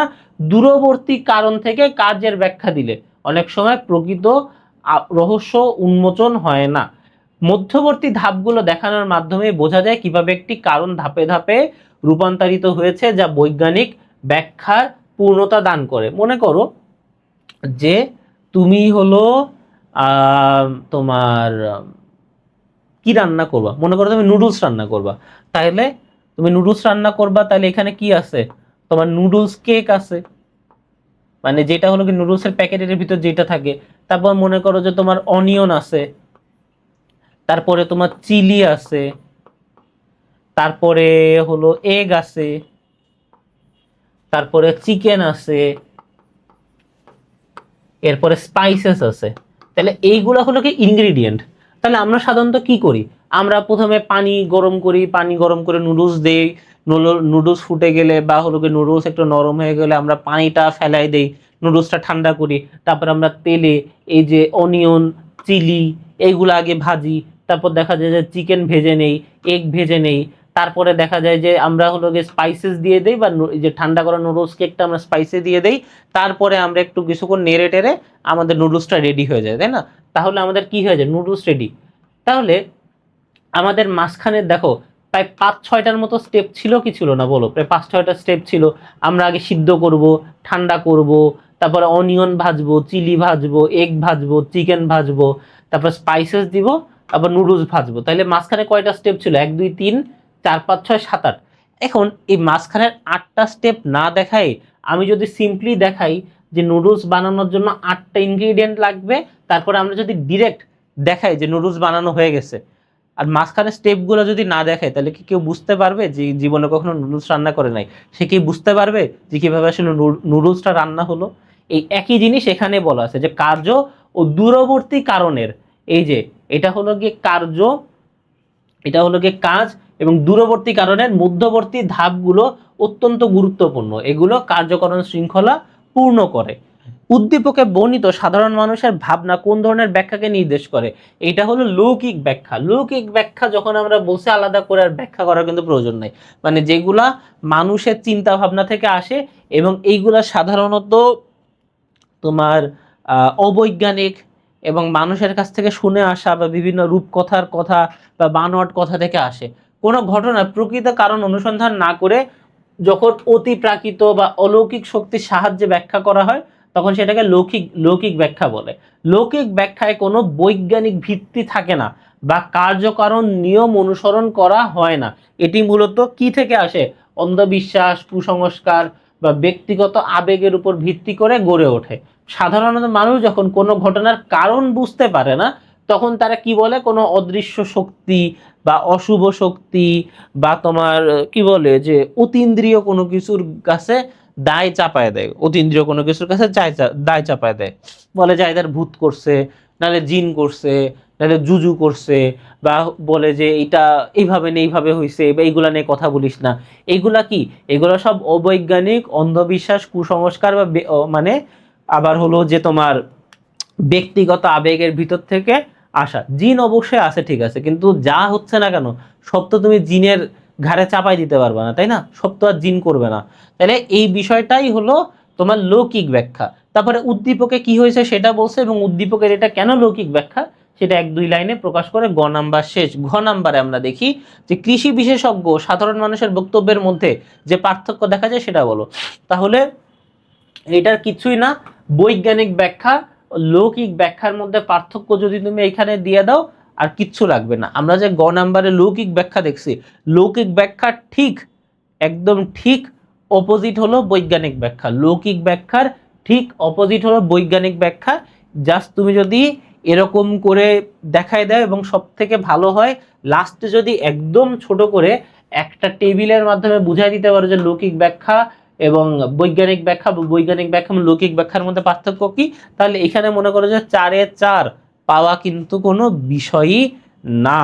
8 নাম্বার সৃজনশীলটা যদি দেখি, দিনাজপুর সরকারি মহিলা কলেজে উদ্দীপকে কি বলা আছে যে ব্যাখ্যা থেকে বৈজ্ঞানিক ব্যাখ্যা বা এ নামক একটা জিনিস আসছে, আবার ব্যাখ্যা থেকে বি নামক একটা জিনিস আসছে, যেটাই হলো গিয়ে কোশ্চেন মার্ক, মানে এটার নাম দেওয়া নাই। তাহলে প্রথমে আমাদের কি বলছে, ব্যাখ্যা কি? ব্যাখ্যা তো মানে আমরা একটা দেখছি অলরেডি, এই যে দেখো ব্যাখ্যা কি আমরা অলরেডি দেখছি, এর জন্য আর আমরা দেখতেছি না। কোনো জটিল, অস্পষ্ট, রহস্যময় বিষয়কে সহজ সরল বোধগম্য ভাষায় প্রকাশ করাকে ব্যাখ্যা বলে। Very good. মনের মৌলিক অনুভূতি ব্যাখ্যা করা যায় না কেন? মনের মৌলিক অনুভূতি, যে দুঃখ, কষ্ট, বেদনা, আবেগ, এগুলোকে কেন ব্যাখ্যা করা যায় না? মনের মৌলিক অনুভূতি গুলো অনন্য, তাই এদের ব্যাখ্যা করা যায় না। আর এর অন্যতম কারণ হলো এগুলোকে তুমি মানে পরীক্ষা করতে পারবা না, ক্যালকুলেট করতে পারবা না। তুমি তো ক্যালকুলেট করতে পারবা না যে তোমার হলো কতটুকু কষ্ট হচ্ছে, তোমার কতটুকু সুখ হচ্ছে, এরকম তুমি বলতে পারো না। আমরা বলি আমার মেলা দুঃখ হচ্ছে, কিন্তু মেলা কতটুকু এটা কিন্তু আমরা বলতে বা ক্যালকুলেট করতে পারবো না। মানব মনের কিছু মৌলিক অনুভূতি আছে, যেমন আনন্দ, বেদনা, ভালোবাসা, হিংসা ইত্যাদি। এদের প্রতিটি একে অপরের চেয়ে পৃথক বা আলাদা, তাই এদের পরস্পরকে সহজে একটির সাথে অন্যটি সংযোগ করা যায় না। মনের প্রতিটি অনুভূতি এমন ভিন্নতর বলেই এদেরকে কি ব্যাখ্যা করা যায় না। আবার এদেরকে ক্যালকুলেট করা যায় না, এদেরকে পরিমাপ করা যায় না, এদেরকে পরিমাণ করা যায় না। এর জন্য এগুলা কি ব্যাখ্যা করা অসম্ভব। গ নাম্বার প্রশ্নটা যদি দেখি, উদ্দীপকের বি চিহ্নিত স্থানে কোন প্রকারের ব্যাখ্যা নির্দেশ করেছে বর্ণনা করো। উদ্দীপকের এই যে এখানে যে বি চিহ্নিত স্থানে, মানে এখানে কোশ্চেন মার্ক দিয়ে আসলে কোনটাকে বোঝাচ্ছে সেটা আমরা এখন দেখব। উদ্দীপকের বি চিহ্নিত স্থানে লৌকিক ব্যাখ্যা নির্দেশ করেছে, লৌকিক ব্যাখ্যা নির্দেশ করেছে। কিভাবে বুঝবো? তার কারণ হলো আমরা তো জানি যে ব্যাখ্যা কত প্রকার, ব্যাখ্যা 2 প্রকার, তাই না? ব্যাখ্যা কত প্রকার? 2 প্রকার। একটা হলো বৈজ্ঞানিক ব্যাখ্যা, আর একটা কি লৌকিক ব্যাখ্যা। এটা লৌকিক ব্যাখ্যা। তাহলে এইখানে প্রথমটাতে তো দিয়ে দিছে যে বৈজ্ঞানিক ব্যাখ্যা, তাহলে আরেকটা আছে যে আরেকটা কি হইতে পারে, তাই না? তাহলে তো বৈজ্ঞানিক ব্যাখ্যা যে জায়গায় দিয়ে দিছে আরেক জায়গায় ব্ল্যাঙ্ক আছে, সেখানে স্বাভাবিকভাবে কোন ব্যাখ্যা হবে? লৌকিক ব্যাখ্যা হবে। কারণ বৈজ্ঞানিক ব্যাখ্যা লৌকিক ব্যাখ্যা নিয়ে কিন্তু অলরেডি আমরা দেখছি, এর জন্য খুব একটা বেশি ডিপ যাব না। ব্যাখ্যা 2 প্রকার, বৈজ্ঞানিক ব্যাখ্যা ও লৌকিক ব্যাখ্যা। যখন কোনো ঘটনার ব্যাখ্যার অতিপ্রাকৃত, অস্পষ্ট এবং মন গড়া কারণ উল্লেখ করে ব্যাখ্যা করা হয়, তখন তাকে লৌকিক ব্যাখ্যা বলে। এই প্রকার ব্যাখ্যার মাধ্যমে প্রকৃত কারণ জানা যায় না। উদ্দীপকে ব্যাখ্যার প্রকারভেদে দেখানো হয়েছে, যেখানে একটি কে এ বা বৈজ্ঞানিক ব্যাখ্যা এবং অন্যটি শুধু বি দেখানো হয়েছে। তাহলে হলো গিয়ে বুঝবো যে এটা হলো গিয়ে লৌকিক ব্যাখ্যা। তাহলে লৌকিক ব্যাখ্যার একটু আমরা বিশ্লেষণ করব, আমরা এটার একটু বৈশিষ্ট্য দিলাম, আমরা একটু উদাহরণ দিলাম ইত্যাদি। তারপরে উদ্দীপকের এ ও বি চিহ্নিত স্থানে নির্দেশিত ব্যাখ্যার মধ্যে পার্থক্য আলোচনা করো। দেখো এইখানেও কিন্তু সে একই জিনিস বলা ছিল, যে কৃষি বিশেষজ্ঞ ও সাধারণ মানুষের বক্তব্যের মধ্যে যে পার্থক্য দেখা যায়, তাহলে তাদের দুজনের মানে তাদের যে দুইটা গ্রুপ, তাদের মধ্যে যারা হলো তোমার কৃষি বিশেষজ্ঞ, তাদের বক্তব্য কেমন ছিল? তাদের বক্তব্য ছিল তোমার বৈজ্ঞানিক ব্যাখ্যা স্বরূপ। আর যারা সাধারণ মানুষজন, তাদের ব্যাখ্যা কি ছিল? লৌকিক ব্যাখ্যা ছিল। তাহলে ঠিক একই জিনিস কিন্তু একটু ঘুরায় পেঁচায় এইখানে জানতে চাইছে, জাস্ট এই একই জিনিস বলতে হবে, আর কোনো কিছু না। প্রথমে বলতে হবে যে এ চিহ্নিত স্থান হলো গিয়ে বৈজ্ঞানিক ব্যাখ্যা, তারপর লৌকিক ব্যাখ্যা, তারপর দুইটার হলো যে পার্থক্য সেটা এখানে দিতে হবে। তারপরে হলো এইখানে জাস্ট একটু বাড়ায় ছাড়ায় বলা আর কি, উদ্দীপকের এ স্থানে বৈজ্ঞানিক ব্যাখ্যা এবং বি স্থান দ্বারা লৌকিক ব্যাখ্যা নির্দেশিত হয়েছে। বৈজ্ঞানিক ও লৌকিক ব্যাখ্যার প্রকৃতি পর্যালোচনা করে দেখা যায় উভয়ের ব্যাখ্যাই সঙ্গতিশীলতা ও গ্রহণযোগ্যতার মানদণ্ডে বিশাল পার্থক্য আছে। মানে যেখানে বৈজ্ঞানিক ব্যাখ্যাটা অনেকটা ইউনিভার্সাল, সবাই বিশ্বাস করে, এটা সবাই গ্রহণ করে, অন্যদিকে লৌকিক ব্যাখ্যাটা কি, লৌকিক ব্যাখ্যা অনেকটাই এরকম যেটা সর্বজন গৃহীত না, এবং এটা সবাই আসলে এড়িয়ে চলতে পছন্দ করে, এবং সাধারণত যাদের হলো গিয়ে জ্ঞান বুদ্ধি গরিমা বা হলো শিক্ষা দীক্ষা একটু কম, তারা সাধারণত লৌকিক ব্যাখ্যাটা বিশ্বাস করে বেশি।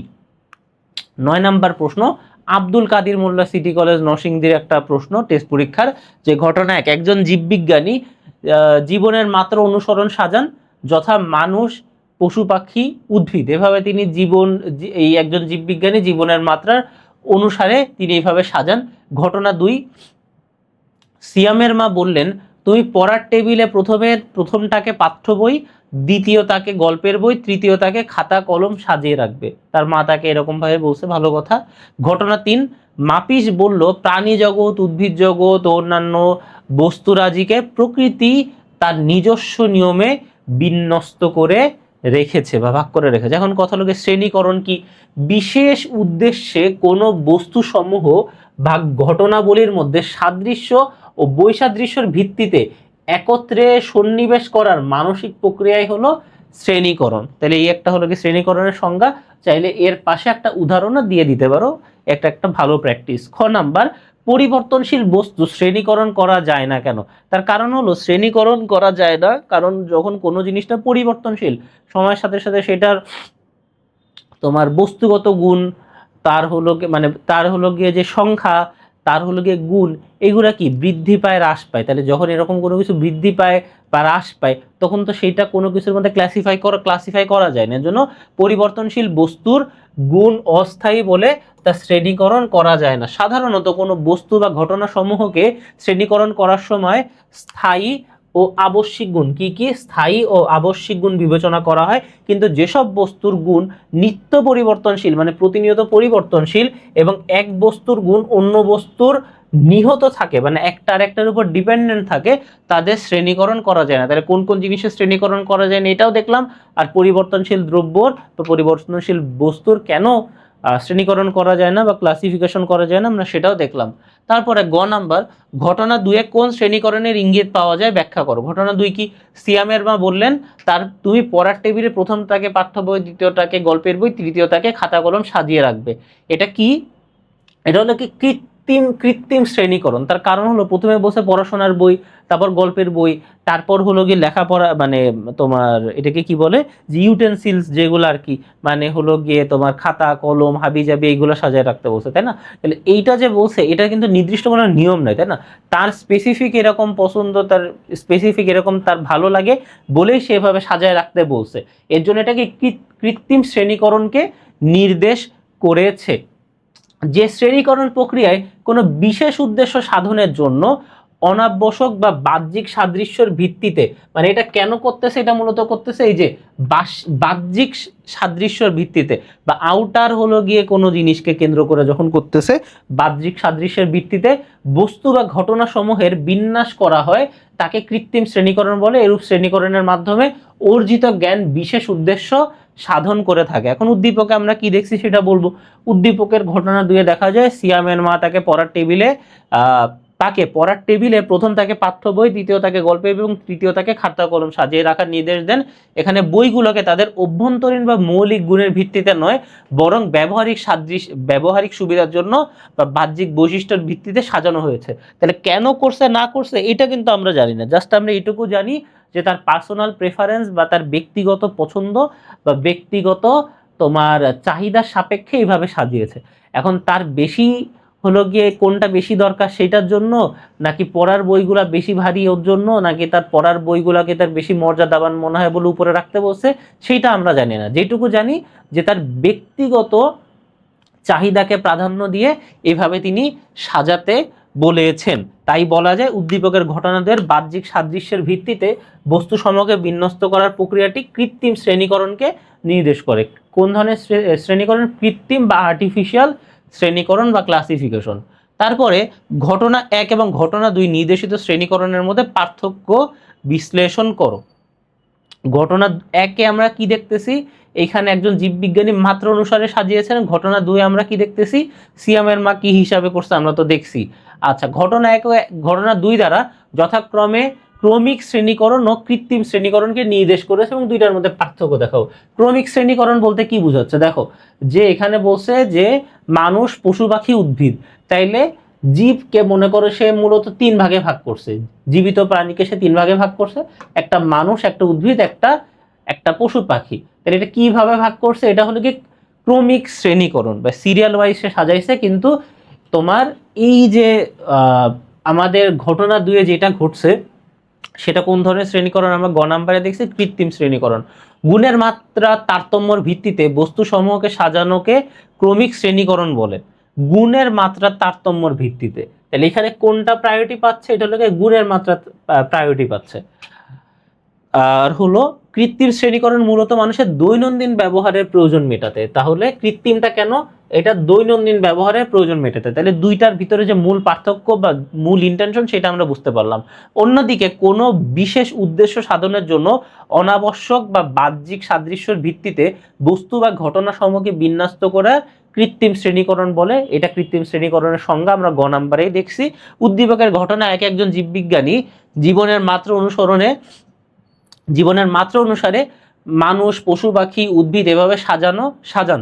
তার এই সাজানোর ধরন একটি তাত্ত্বিক প্রক্রিয়া বা ক্রমিক শ্রেণীকরণ বলা হয়। আর অপরদিকে তার মা যেটা করছে সেটা কি কৃত্রিম শ্রেণীকরণ, তার নিজস্ব সুবিধার জন্য বা প্রয়োজনীয় বই খুঁজতে বা যেই কারণেই হোক না কেন নিজের প্রায়োরিটিকে প্রাধান্য দিয়ে সেই জিনিসটা করেছে।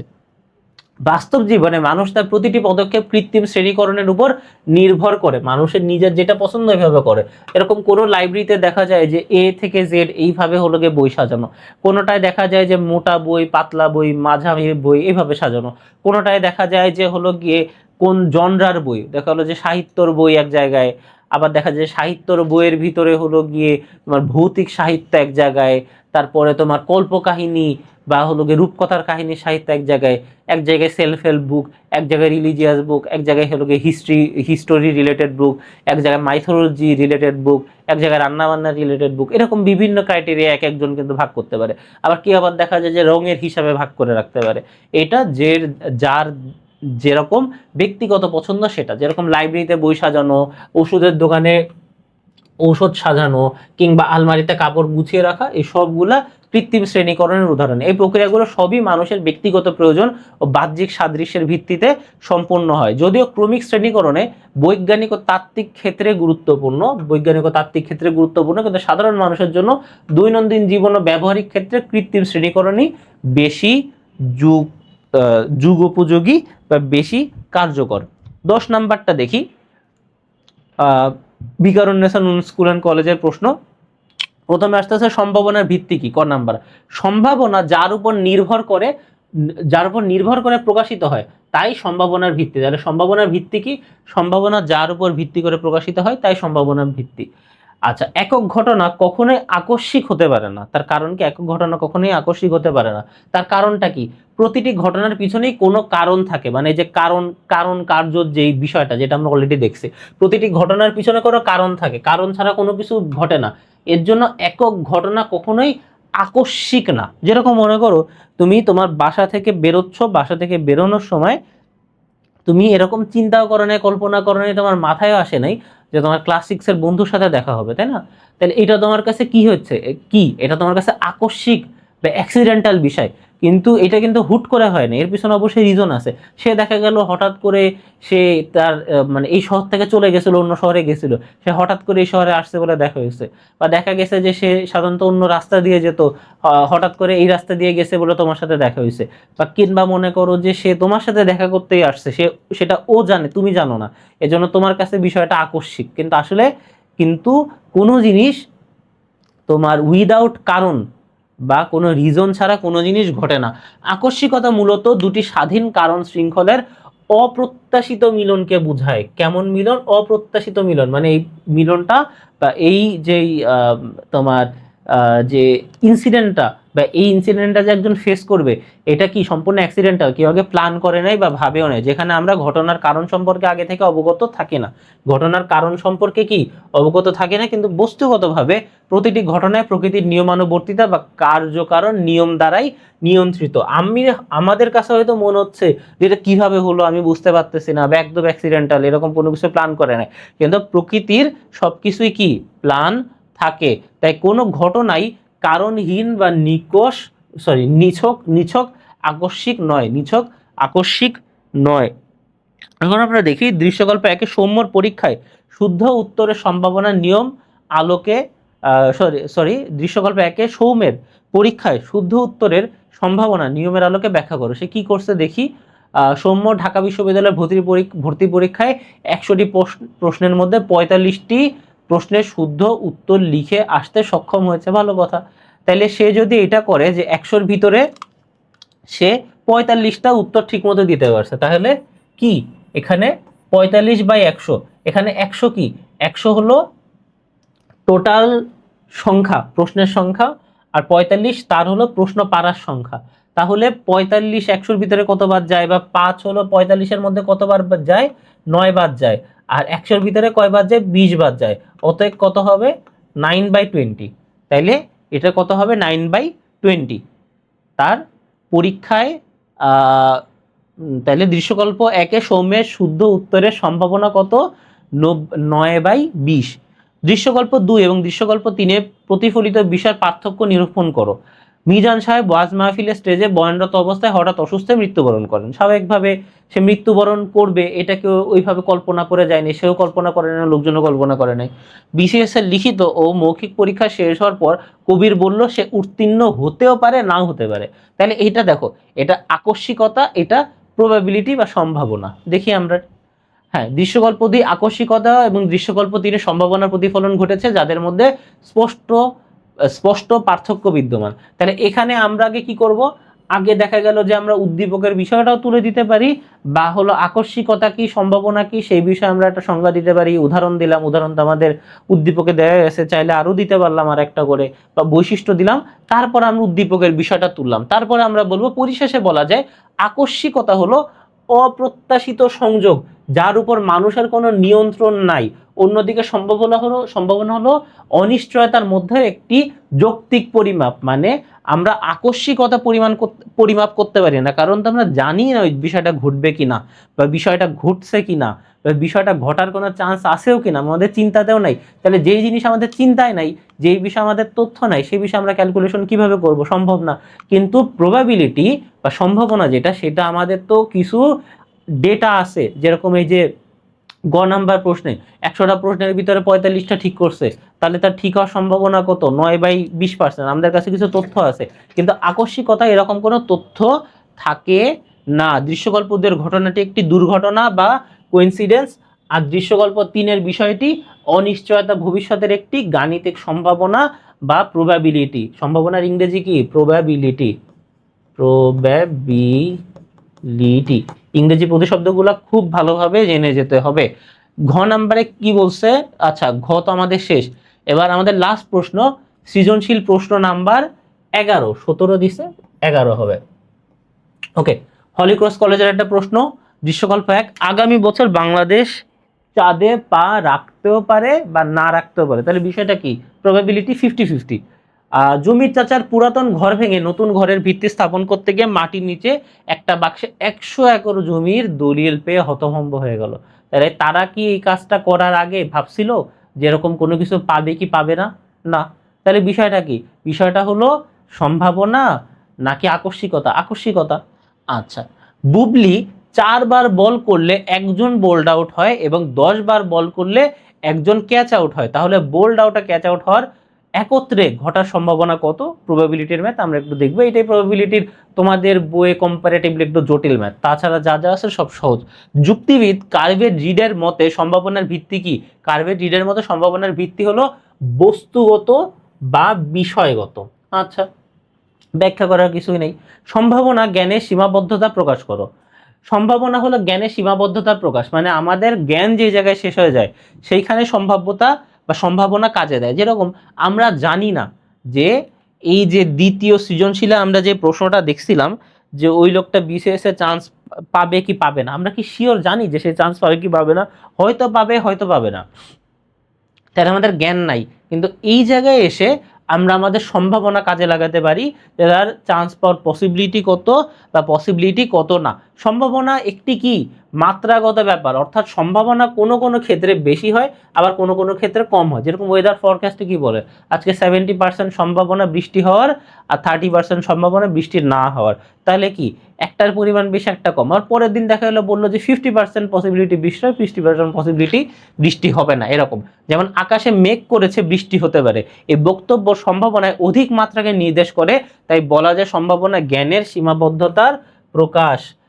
তারপর গ নাম্বারে কি দৃশ্যকল্প 3-এ সম্ভাবনা পরিমাপের কোন নিয়মের প্রতিফলন ঘটেছে সে নিয়ম অনুসারে সমস্যাটির সমাধান করো। মানে এখানে আমাদের একটা ক্যালকুলেশন করতে হবে, করি আমরা দেখি। দৃশ্যকল্প 3-এ সম্ভাবনা পরিমাপের দ্বিতীয় নিয়মের প্রতিফলন ঘটেছে। সম্ভাবনা পরিমাপের দ্বিতীয় নিয়মটি নিচের হিসাবে বলা হলো, যেরকম সম্ভাবনা পরিমাপের দ্বিতীয় নিয়ম অনুযায়ী দুটি স্বতন্ত্র ঘটনা একই সাথে ঘটার সম্ভাবনা, দুটি স্বতন্ত্র বা আলাদা আলাদা ঘটনা একই সাথে ঘটার মাত্রা ঘটনা দুটির পৃথকভাবে ঘটার সম্ভাবনা মাত্রার গুণফলের সমান। মানে এইটা মনে করে এইটা একটা ঘটনা আর এইটা একটা ঘটনা, তাহলে দুইটা ঘটনা একসাথে ঘটবে কিনা সেটা বোঝা যাবে এই দুইটার গুণফলের মাধ্যমে, দুইটার গুণফলের মাধ্যমে। তো চলো আমরা দেখি কিভাবে কি হয়েছে না হয়েছে। আচ্ছা, দৃশ্যকল্প 3-এর ঘটনা দুটি স্বতন্ত্র ঘটনা, পৃথক ঘটনা দুটি সম্ভাবনার মাত্রা হলো বুবলি 4বার বল করলে একবার বোল্ড আউট হয়, তাহলে 4বার বল করলে একবার বোল্ড আউট হয়, অতএব বোল্ড হওয়ার সম্ভাবনা কত 1/4। আবার 10বার বল করলে একজন ক্যাচ আউট হয়, 10 জন বল করলে একবার ক্যাচ আউট হয়। এবং আমরা কি শুনছিলাম যে পৃথক পৃথক ঘটনা একসাথে হওয়ার পসিবিলিটি দুইটার গুণফল, দুইটার গুণফল। তাহলে স্বাভাবিকভাবে আমরা কি করব, 4 আর 10কে গুণ করলে কত হয় 40, আর 1 আর 1কে গুণ করলে কত হয় 1। তাহলে মানে অর্থাৎ দৃশ্যকল্প 3-এ প্রদত্ত তথ্য অনুযায়ী বুবলি 40বার বল করলে একবার বোল্ড আউট ও একবার ক্যাচ আউট হওয়ার সম্ভাবনা রয়েছে। মানে প্রবাবিলিটি বা সম্ভাবনা কি বলছে, বুবলি যদি 40বার বল করে তাহলে 40 নাম্বার বল করার পরে এইটা আসবে রেজাল্ট যে ওর 40টা বলের ভিতরে একবার বোল্ড আউট হয়েছে এবং একবার কি ক্যাচ আউট হয়েছে, তাই না? একবার বোল্ড আউট হয়েছে এবং একবার ক্যাচ আউট হয়েছে। তাহলে 40 নাম্বার বলেই যে হবে এরকম না, আবার 2 নাম্বার বলেই যে দুইটা দুইটা হয়ে যাবে এরকম না, বা যে কোনো কিছু হইতে পারে, কিন্তু প্রবাবিলিটি বা সম্ভাবনা এটা বলতেছে যে 40 বলের মধ্যে একবার বোল্ড আউট ও একবার ক্যাচ আউট হওয়ার সম্ভাবনা রয়েছে। ঘ নাম্বার প্রশ্নে কি বলছে, দৃশ্যকল্প 1 ও 2 দুটি ঘটনার পারস্পরিক সম্পর্ক তোমার পাঠ্যবইয়ের আলোকে বিশ্লেষণ করো। এটা কি 1 নাম্বার সম্ভাবনা, 2 নাম্বার কি, 2 নাম্বার কি বলতো, 2 নাম্বার আকস্মিকতা। এটা কিন্তু আমরা দ্বিতীয় মানে 10 নাম্বার সৃজনশীলেই দেখছি, এর জন্য বিস্তারিত যাব না। দৃশ্যকল্প 1 ও 2 দুটি যথাক্রমে সম্ভাব্যতা আকস্মিকতার সাথে সংশ্লিষ্ট নিচের ঘটনা দুটির পারস্পরিক সম্পর্ক পাঠ্যবইয়ের আলোকে বিশ্লেষণ করা হলো। তাহলে প্রথমে এইখানে উদ্দীপকে কি হয়েছে সেটা একটু বললো, যে আকস্মিকতার এক্সাম্পলটা কি আর সম্ভাবনার এক্সাম্পল কি। তারপর এইখানে আবার একটু বিস্তারিতভাবে বললো যে আকস্মিকতা কি জিনিস বা হলো তোমার সম্ভাবনা কি জিনিস। বা তুমি এইভাবেও করতে পারো যে দ্বিতীয় প্যাসেজে আকস্মিকতার এক্সাম্পলটা দিলা, তারপর আকস্মিকতা কি জিনিস এটার বৈশিষ্ট্য অন্য একটা উদাহরণ দিলা। 3 নাম্বার প্যাসেজে হলো সম্ভাবনা কি, সম্ভাবনা কোন উদ্দীপকের কত নাম্বার দৃষ্টান্তে আছে, সম্ভাবনার বৈশিষ্ট্যগুলা কি, উদাহরণগুলা কি সেটা দিলা। আর লাস্টে পরিশেষে বলা যায় সম্ভাবনা ও আকস্মিকতা দুটি ভিন্ন বিষয়। সম্ভাবনার ক্ষেত্রে কোনো ঘটনা সম্পর্কে আংশিক জ্ঞান থাকলেও আকস্মিকতার ক্ষেত্রে তা একেবারেই থাকে না। এর পাশাপাশি বিভিন্ন ঘটনার সম্ভাবনা পরিমাপযোগ্য হলো, আকস্মিকতা পরিমাপের কি কোনো নিয়ম নেই, আকস্মিকতা কোনোভাবে ক্যালকুলেশন করা যায় না।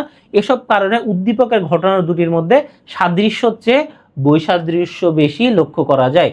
এবং এর মাধ্যমেই যুক্তিবিদ্যার দ্বিতীয় পত্রের টেস্ট পেপার সলভ ক্লাস হয়ে গেছে, এবং প্রথম পত্রের টেস্ট পেপার সলভ ক্লাস কিন্তু তোমাদের আগেই হয়ে গেছে, আপলোড দেওয়া আছে। এবং আশা করি এই দুইটা অধ্যায়, এই দুইটা ক্লাস করলে তোমাদের যুক্তিবিদ্যার একটা ওভারঅল রিভিশন হয়ে যাবে ইনশাল্লাহ। তবে এর জাস্ট আমার ক্লাসের উপরেই বা যে কোনো কারোর ক্লাসের উপরেই সীমাবদ্ধ থাকা উচিত না। নিজের পাঠ্য বই, গাইড, টেস্ট পেপার, সৃজনশীল, এমসিকিউ এগুলো ভালো মতো অনুসরণ করতে হবে। এবং তোমাদের যুক্তিবিদ্যা যে এইচএসসি পরীক্ষা তার আগে কিন্তু আমাদের একটা স্পেশাল সাজেশনমূলক ক্লাস থাকবে, সেই ক্লাস দেখার আমন্ত্রণ জানিয়ে আজকের ক্লাসে বিদায় নিচ্ছি। আসসালামু আলাইকুম।